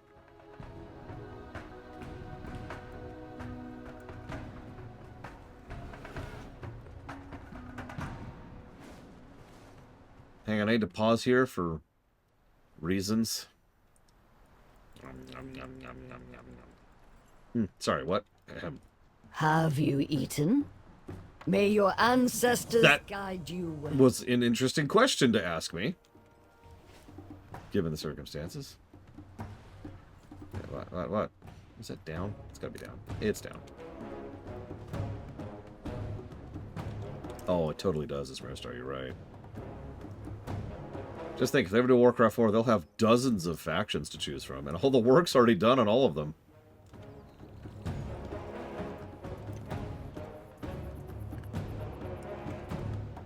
Why is there so much food everywhere? God! Are those cakes? Mushrooms? I don't even care. Show me your hands. A proposal? Nonsense. Tradition is very clear on this matter. Fetch some sweets for the matchmaker. Nice tart will do. There are many ceremonies to be done. Heed your blind spots. So, random question out of absolutely nowhere. Warcraft 4 just came out. Boom. You get to pick one really big faction to choose as your main. You can pick any major faction from all of WoW. except for the ones that are gone, like the Legion. What do you pick?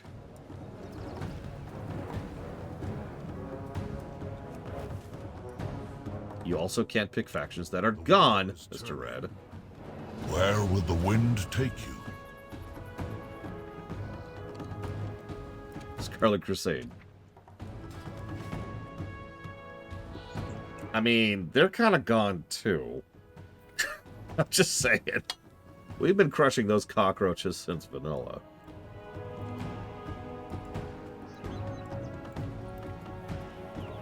I was thinking Naga, actually. I argue that that does not count, Bobanix. Let us try. We'll get there, though. You have my gratitude. No, wait. Maybe I can help. Right. Also, buy all my crap. Thank you. Return when you have more to trade. When was the last time the Scarlets were in major power? Wrath. God, there's so many quests.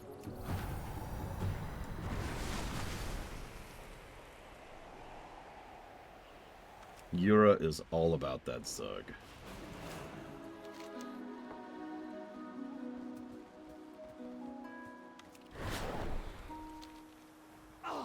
The Scourge are gone, but there's plenty of undead around. They even mentioned that during Shadowlands.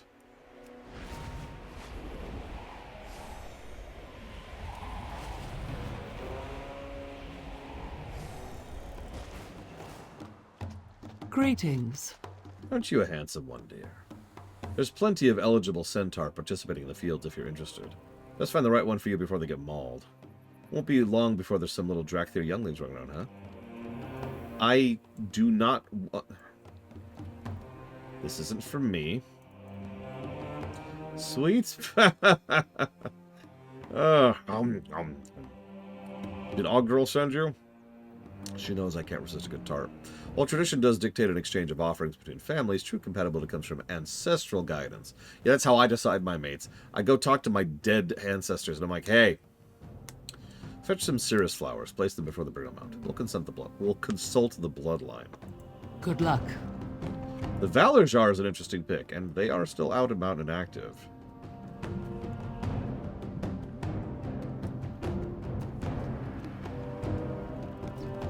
Yeah, by the way, the Scarlet Crusade were part of the Jailer's plan. And that's not a joke.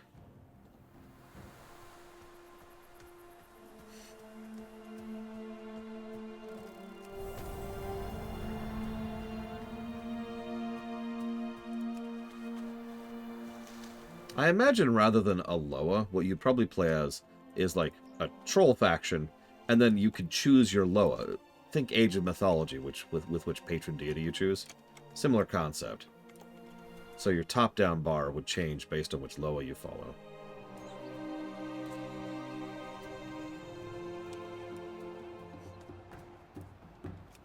I did not know that, Yura. I am shocked. Shocked. Well, not that shocked.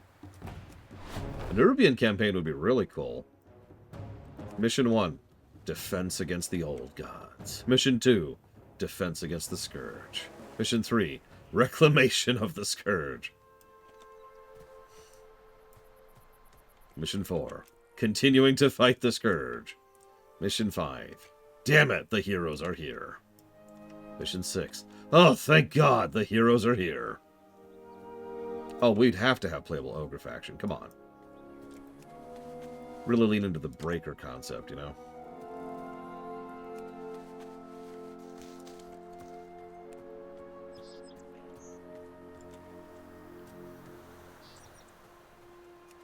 Oh yeah, the whole faction is nothing but female ogres. Nothing, top to bottom. They look exactly like the female ogres in Baldur's Gate 3. And if you know what that looks like, it's funnier.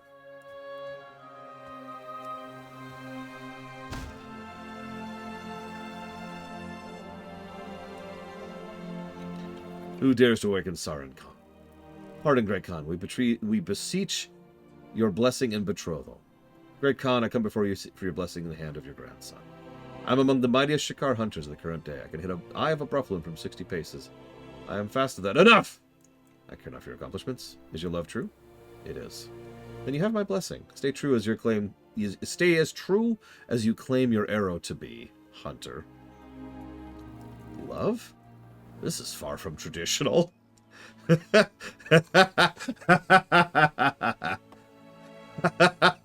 Okay, someone was venting there. Why would you marry someone for love? Yeah, that's just weird.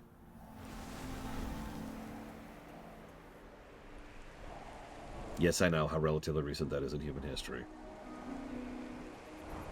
That's the joke.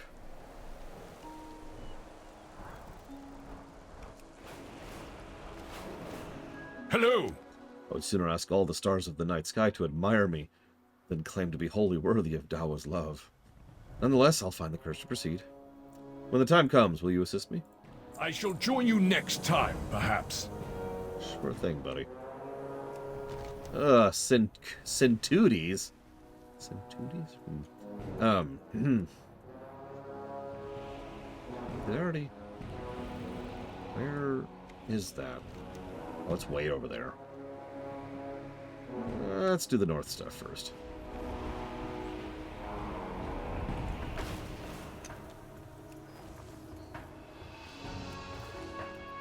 Greetings. Hail, outsider. Thank you for not calling me Two Legs. The winds tell me of a group taking shelter in the ruins of Emberwatch. They seem only interested in the past, while we Centaur choose to live for the present under the graces of Ohn'ahran. Nonetheless, they are guests in our home. I have fashioned for them these wind chimes. May it bring their hearth some joy and comfort. Stay sharp.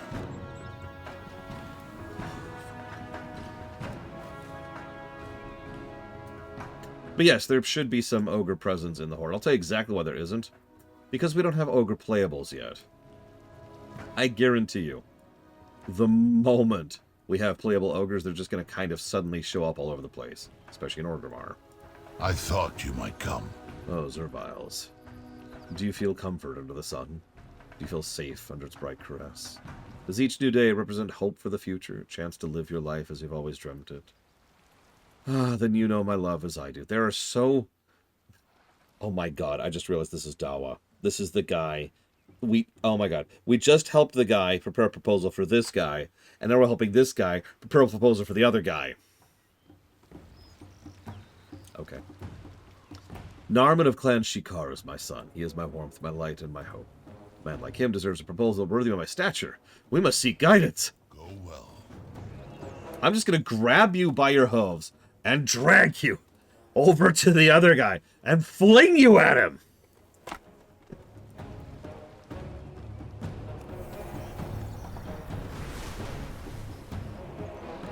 This is not high school. What Anna. roads have you traveled?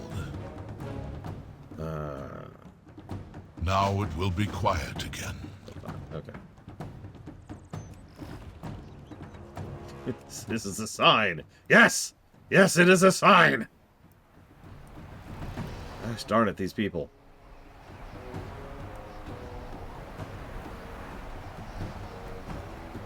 What? Oh, there she is. Hiding in the background there. Greetings. Oh, wonderful. Tradition suggests we get sweets. Stay sharp. You... Okay. I will go get sweets then. Because that is the traditional way that you bond two people in holy matrimony, is with chocolate. Need supplies? Didn't you just buy something sweet for me? I don't want to hear it. My goods will serve you well.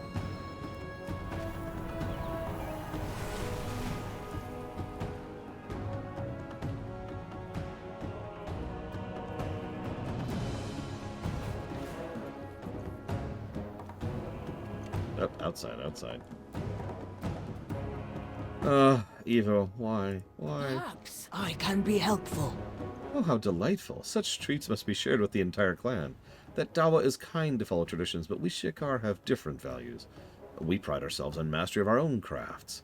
To love my son is to love the hunt itself. A gesture of the hunt would be more appropriate. Dawa is no hunter. There's no shame in it. His duty is to answer to a higher call.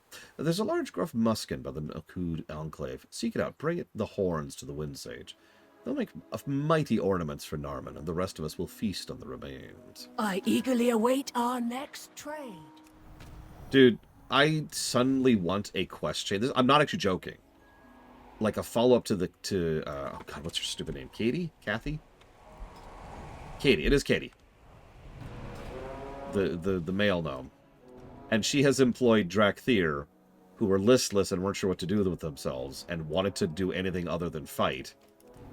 And they're mail delivery service people.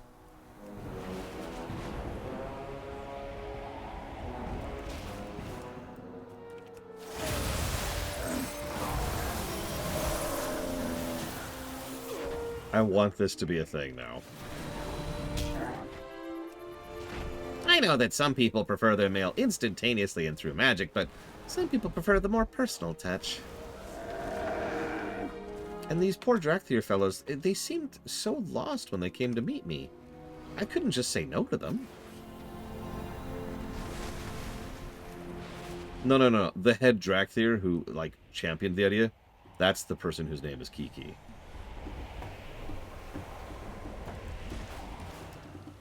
Delivery! Whoosh! Puts the box down. Whoosh! This is sacred land. Narman deserves a gesture as great as he is. Blessings to you for the road ahead. Arbhog's horns. Oh, those will do just fine. Arbhog was once the mightiest muskin on the plains. These are a fitting gift for the mightiest hunter. I'm sure Narman will appreciate them. Maybe one day he'll teach me to hunt. An Ohn'ahran huntsman. Imagine that. Good luck. We must adhere to tradition! There's a small pond by the Mirror of the Sky where Narman and I first met during my initiate training. Initiates travel up there to be closer to Ohn'ahran so they may feel the wind. I first saw him in the reflection of the water when a sudden breeze opened my eyes. It was the most beautiful sight in all the plain. It'll be the perfect place for proposal. Now it will be quiet again.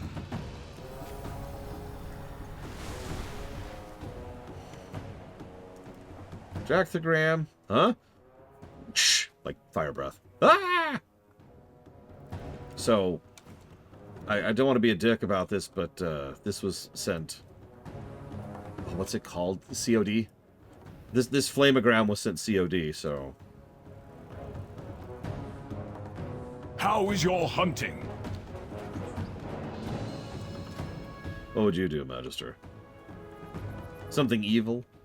Horrible? Terrifying, even.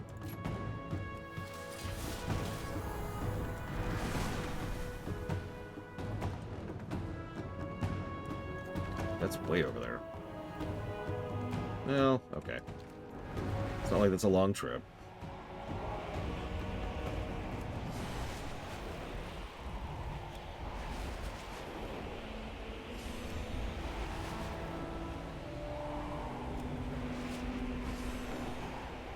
Yep, sorry, return to sender. Ah!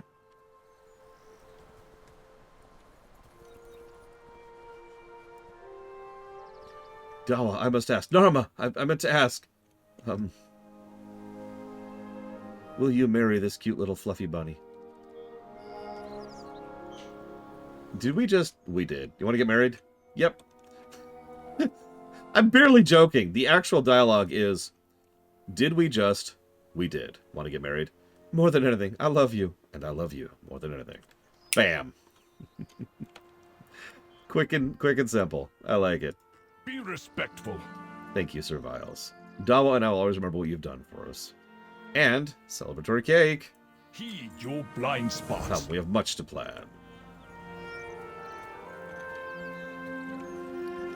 Yes, we must tell our clans. I'll throw this on the ground. Do you? Yes. Do you? Yes. Good, you're married. Kiss her. Sorry. Yeah, that was adorbs. I think so, Yura. I don't recall seeing Birch before here.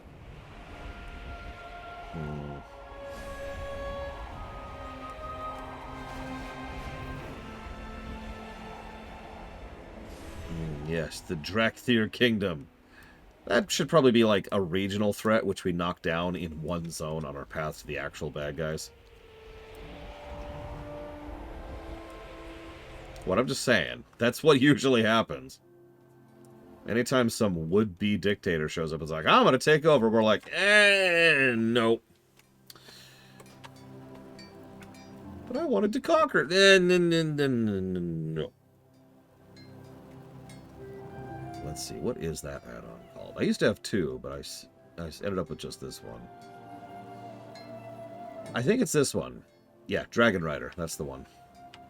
2 words, Dragon Rider. We have hidden too long.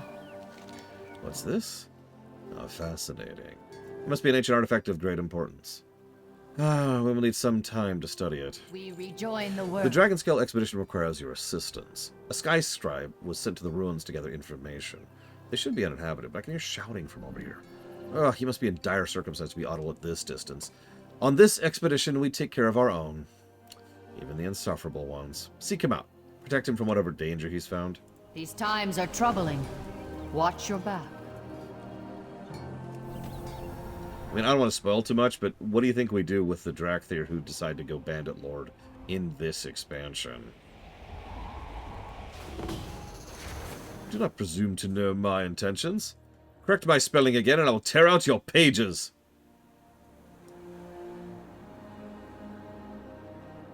Yep. Greetings.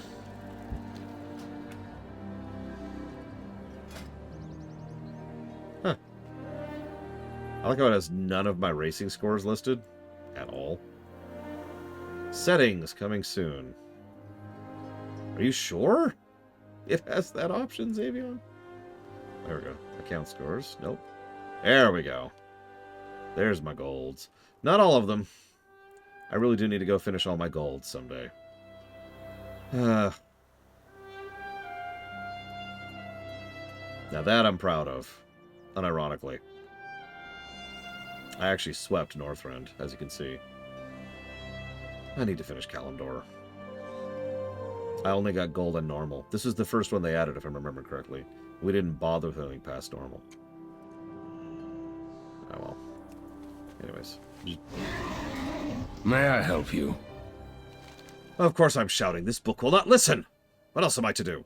Walk in starlight. Good. I was just thinking I'm in need of an adventurer like you. Strong, sturdy, willing to work for trivial money. It's as if I willed you into existence. Well done, me! These ruins seem to have brought the attention of others. We cannot rely on them to excavate it properly. They'll taint the samples. Take this, deploy it around the artifacts of interest. It is enchanted to perform the necessary duty. Caltheros Maldine. The sundered flame, I hear. Oh, hey. Would you trust anyone claiming to be sundered with precious artifacts? I did not think so. Regardless, we need to know what they're here for if they're to proceed. And gather what you can recover from them and report back to me with your findings. There are more pieces to this puzzle than what we'll find in the ground. Night guide you.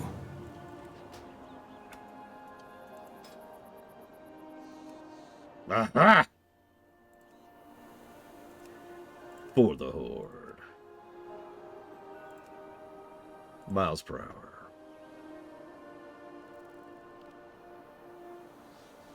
Interesting.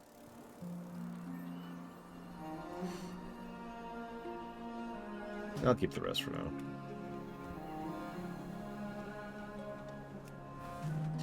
Yeah, that's another thing. The Drakthir might be able to procreate, because they're kind of...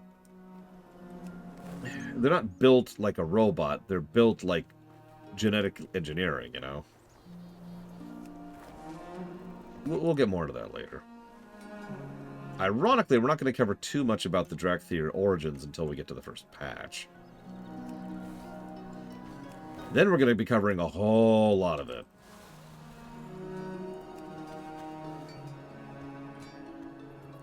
But yes, here we are. Drakthir bandits.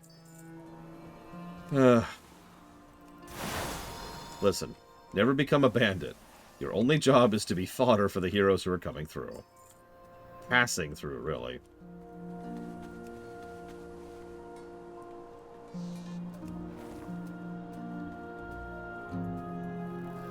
It is appropriate that Neltharion didn't have full control over his creations. It's probably at least part of why he had a freaking Titan artifact to enforce control over them.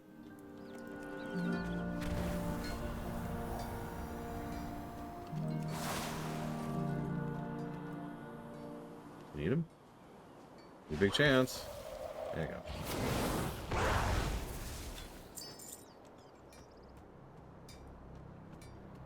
No, the Titan parallels are very deliberate, I think.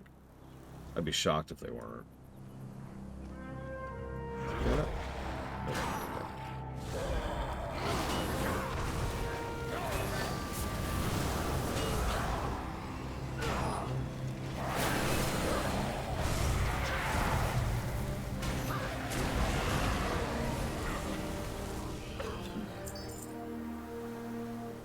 There's an enchanting melody calling to me for some reason. I hear it. I hear this beauteous call.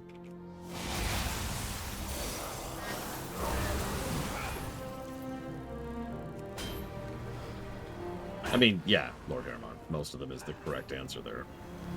Sorry, in Battletech, you play as the clans and conquer the Inner Sphere.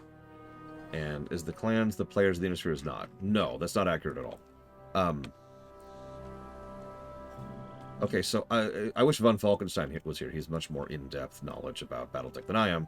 But in very, very basic terminology, there's the Inner Sphere.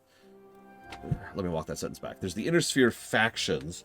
Then there's the mercenaries, which are a major industry in Battletech. It's one of the fundamentals of the setting. Think adventure and like Forgotten Realms. Then there's the clans, and then there's the rogue clanners. And there's also the religious zealots. We're going to talk about them. And all of those are the people that you can play as. There's no real limit to who you play as. There's no real NPC faction to speak of, if that makes sense. In specific individual games, you play as someone, but if you're just playing Battletech, you play whoever the hell you want to.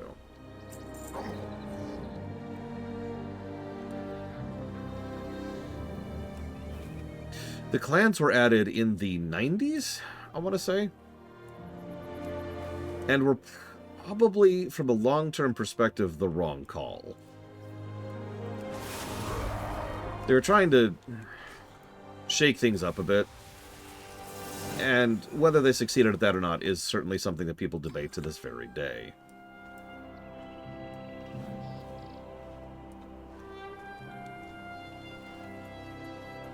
The Black Locust whispers, "Hear me and obey." I hear and obey. He truly is the Destroyer. Yes. Yes, I must follow the will of Neltharion.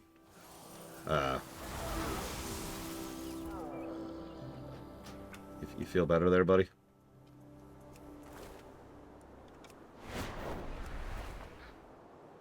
Good soldiers follow orders. Oh yeah, I was even getting into like Comstar.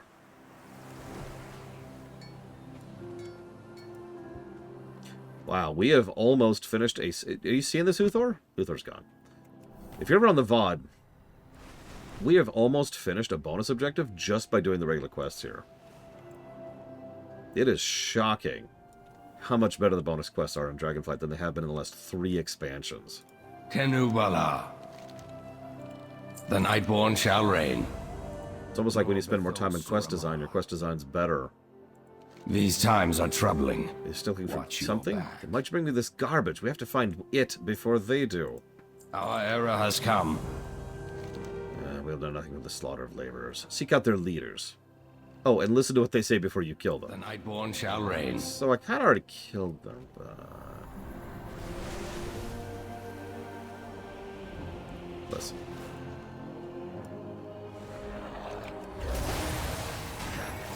Yeah, I wonder what's going on with all these people. I wouldn't worry too much about it, though.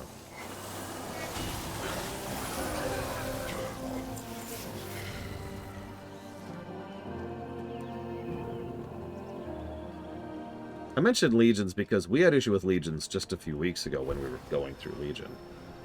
And deliberately not doing those bonus objectives made the questing experience way better. However, that was nothing compared to BFA or Shadowlands, which, as you say, was like pulling teeth.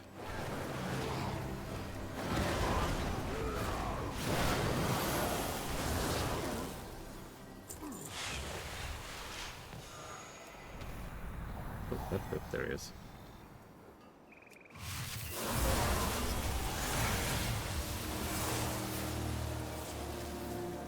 The problem with the clans was they were just kind of better than everything else, Luke.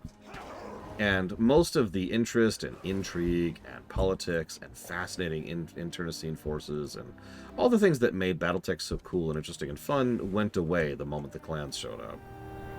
Well, went away is the wrong word, but the clans were the big, flashy thing, and they garnered a lot of attention on themselves.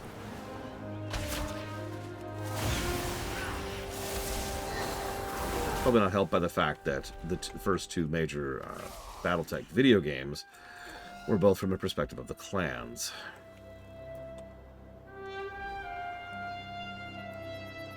And the third one was set during the initial clan invasion. And the fourth one was fighting the clans. And the fifth one was fighting the clans. You're noticing a trend here.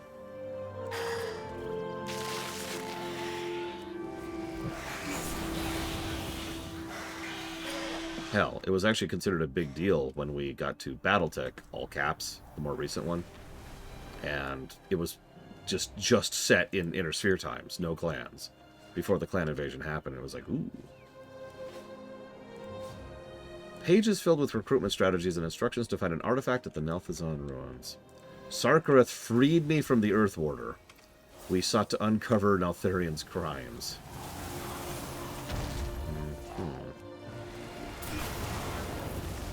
Yeah, no, the clans were never going to win long-term. Not with the strategies they were using. Admittedly, I have not played MechWarrior 5. That would be the 7th? Yeah, 7th MechWarrior game. I'm actually skipping several because I skipped over Mech Commander 1 and 2. And the online one.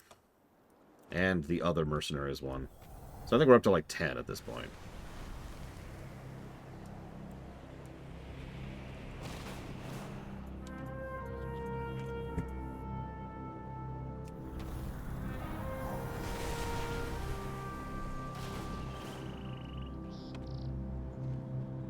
The point I was trying to make was that quite a few settings, especially tabletop settings, people tend to get invested in them via the video games. See Warhammer.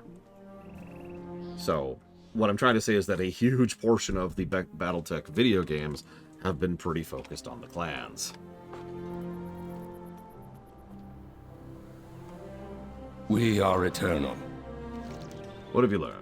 No Bethos Surama. I've seen a sickness like this once before in my life, and I'd hope never to see it again. Walk in starlight. My friend, it is with great sorrow that I must tell you I'm familiar with the plight facing your kind in these ruins. If you proceed further, you too will succumb to their madness, be it your nature or your nurture. The call you hear is a physiological one. You have a craving, which must be sated. It brings me a great shame to say that I possess the means to feed this malediction. It'll not quite be the same, but you'll be able to function. For now. These times are troubling. Watch your back. Okay.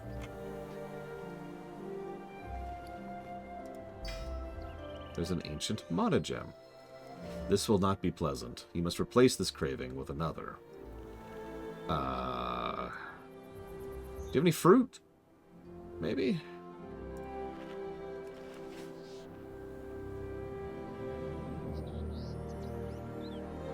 We are now mana addicted. Cool. Astarastanil. I regret that it came to this.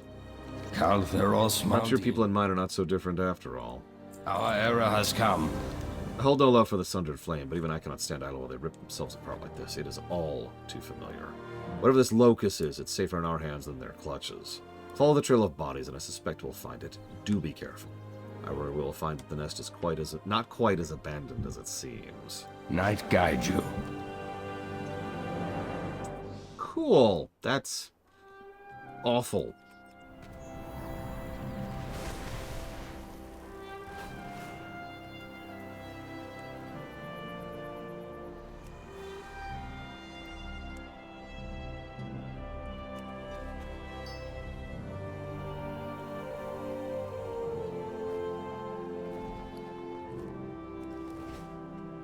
I'll just whoop up. Hello. Hello. Hi. It's gonna burn all my cooldowns there immediately. Good. You got it. Now we make our escape. Meet me at Emberwatch. Okay. Why are side quests so good in Dragonflight? God dang it. I mean, logically speaking, I know the answer. I've told you the answer to that question before.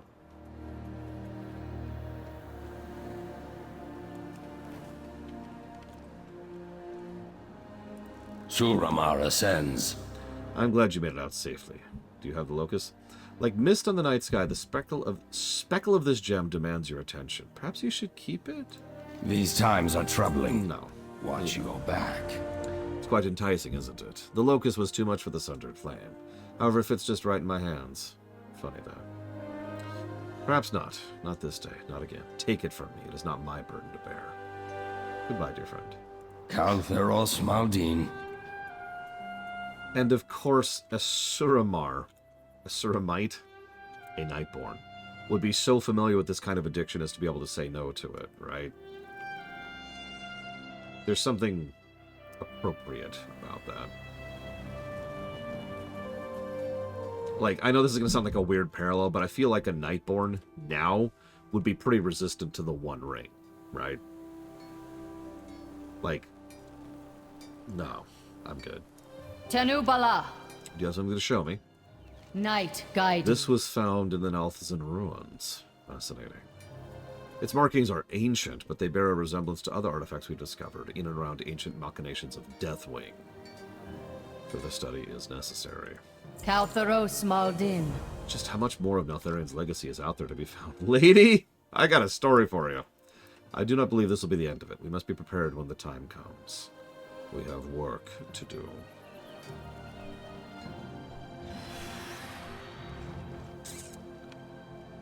Nice. Yeah, okay, so that was horrifying.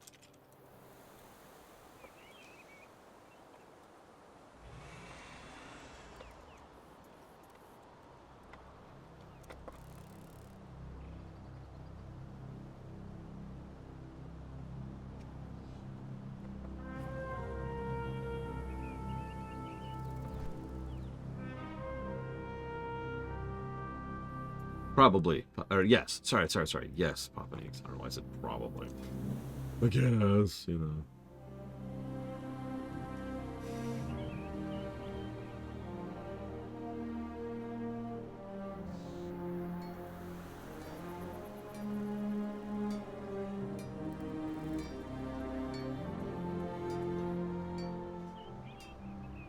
Let's go with that one. I did see your question. Unfortunately, you asked actually a pretty big question, so I kind of put it on mental pause for a second. I'm not ignoring it. No, that's... I don't think I tracked that foreshadowing, because, yeah, that hits a little bit more differently the second time around. So, no, the clans were never going to win, but I think that was designed that way, built into the setting. If the clans had marched in full tilt with a real, actual battle plan and just kind of were willing to do whatever was necessary to win, then yeah, the clans would have steamrolled. But that wouldn't have been the clans at that point, would it? The clans were kind of designed to lose, for lack of a better way to put that. Their traditions, their mentalities, the way they breed. Everything about their genes and their structure and their traditions and their religion. Everything about the clans was designed from word go to be the losers. If I'm being honest, what the clans probably should have been, narratively, in like a zoomed out sense, is the wake-up call. You probably know what that's like because we've actually had quite a few of those over the course of a lot of fictions. You know, it's like, oh, everything's fine. Whap! Oh, crap. Okay, wake up, wake up. You know, Wolf 359. Or even the invasion, the invasion of the demonic horde during the events of Warcraft 1. May your arrow always fly true.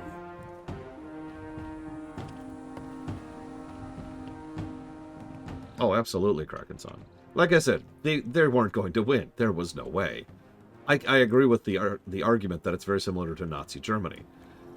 I know it's one of the most common what-ifs that historian geeks like to debate. I should know. We've been debating this. I count myself as a historian geek. We have been debating this since I was in high school. But I put me firmly on the side of, no, Nazi Germany was never going to win. It was never even on the table. There's just too many reasons for that in too many directions for too many things. Like, even if they sustained any kind of military victory at any point in time, that was going to fall apart almost immediately. Same situation. There was no way the clans were ever going to pull that. Short term? Sure, they caused a lot of damage. Believe it or not, no, Yura. Even though trans rights are human rights, for some strange reason, nobody's been calling me woke. I do feel like I've been sleepwalking a bit lately. No, exactly, Kraken-san. Just... But no. They were designed to lose. Oh no, it's actually funny, Ben One Eye. Because, yeah, the Nazi Germany 1 is actually a really, really common... what do you call that? What if, I guess? I feel like there's another term for that. But, you know, alternate history scenario, right? Man in the High Castle is the obvious example, but I've also played Wolfenstein. Well, Command and Conquer kind of tilted into that a little bit. Not Germany. Soviets, but same concept. But yeah, no, Nazi Germany won. Hell, we actually saw that in the DCAU, if you remember. Right? Really, really common. Complete nonsense. It's one of those things. It's interesting to think about, but it only really works if you just kind of throw logic out the window. Anybody who's familiar with the, yeah, exactly, Ross. Anybody who's familiar with alternate history, speculation, and Elseworlds and all that kind of stuff knows that there's a handful of type of scenarios that we tend to find fun and interesting to talk about. Partially because there's no way in hell, right? There's a few of those. Actually, there's a YouTuber called Alternate History Hub who did an entire video just a while ago about these are the scenarios that could never possibly happen. And it's actually fun to go through the list because, yeah, like the Confederacy winning the Civil War. No, there's no way. There is no way. That's, yeah, or the Ottoman Empire surviving World War I. That's actually another good example. But anyways, getting off topic. Up for an adventure? Stay sharp. Yeah, World War I's a little bit different. It is such a pretty thing. Carthage and Rome's an interesting one. It's also far enough back that it's like, we're getting into severe... Like, the further back you go, the more speculative it gets, you know? Ugh.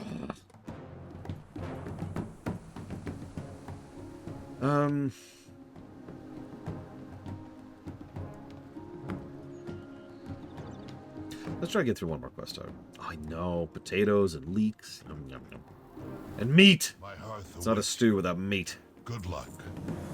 Hold still, little brother. The wound is messy. Not a little. He'll just fine. Just let me walk it off. Walk. You can barely stand. Be still. Yeah, no, it's actually really possible to restructure things so there is no World War I.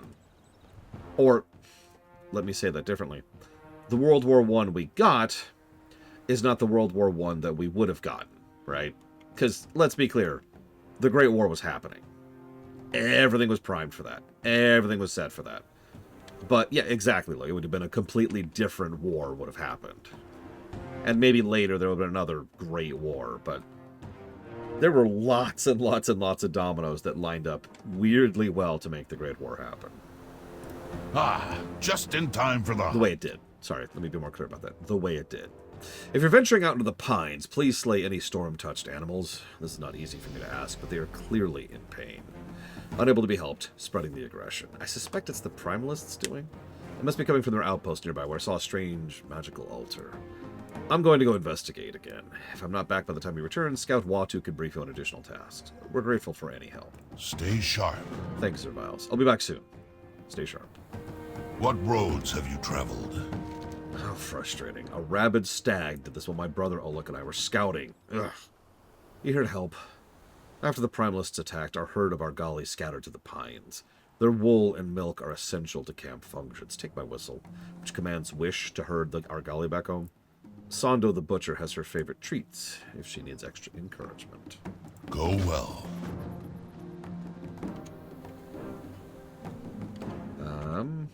Which is over here. Hello. Well, I've got good news, Gum Gum. I am not smarter than you. Get some rest. But I'll read your question in just a second.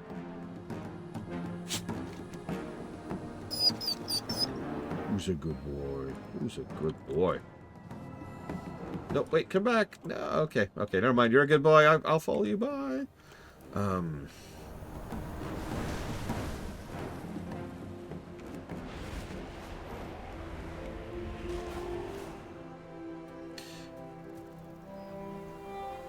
My sister and I were actually talking about that recently, Gum Gum.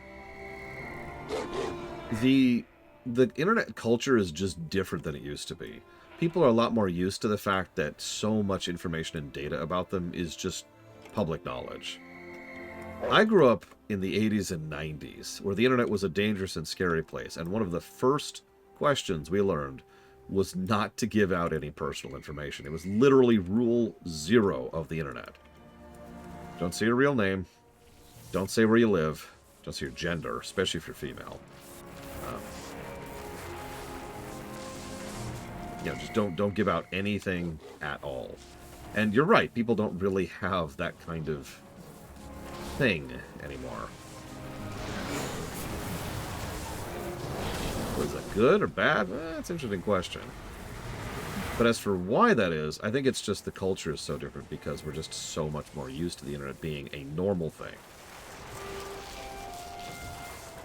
Now, here's the weird part. I actually think more people should apply the old lessons. I mean, it's your business if you want to be open about your personal data. That's you, right?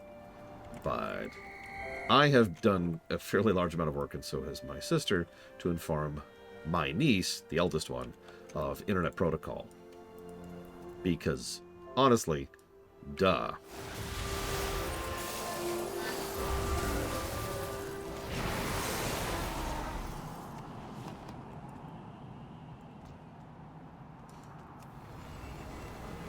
Yeah, don't get in the car with strangers. Now, if you excuse me, I'm going to go call an Uber really quick.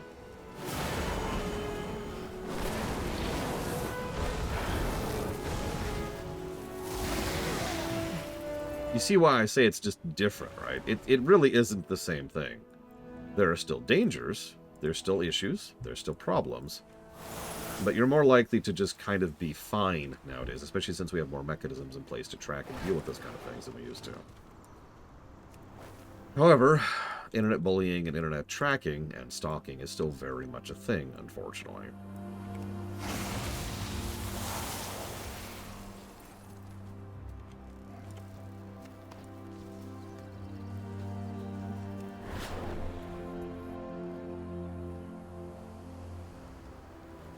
Let me use a counterexample, Gum Gum. I think this will explain it neatly.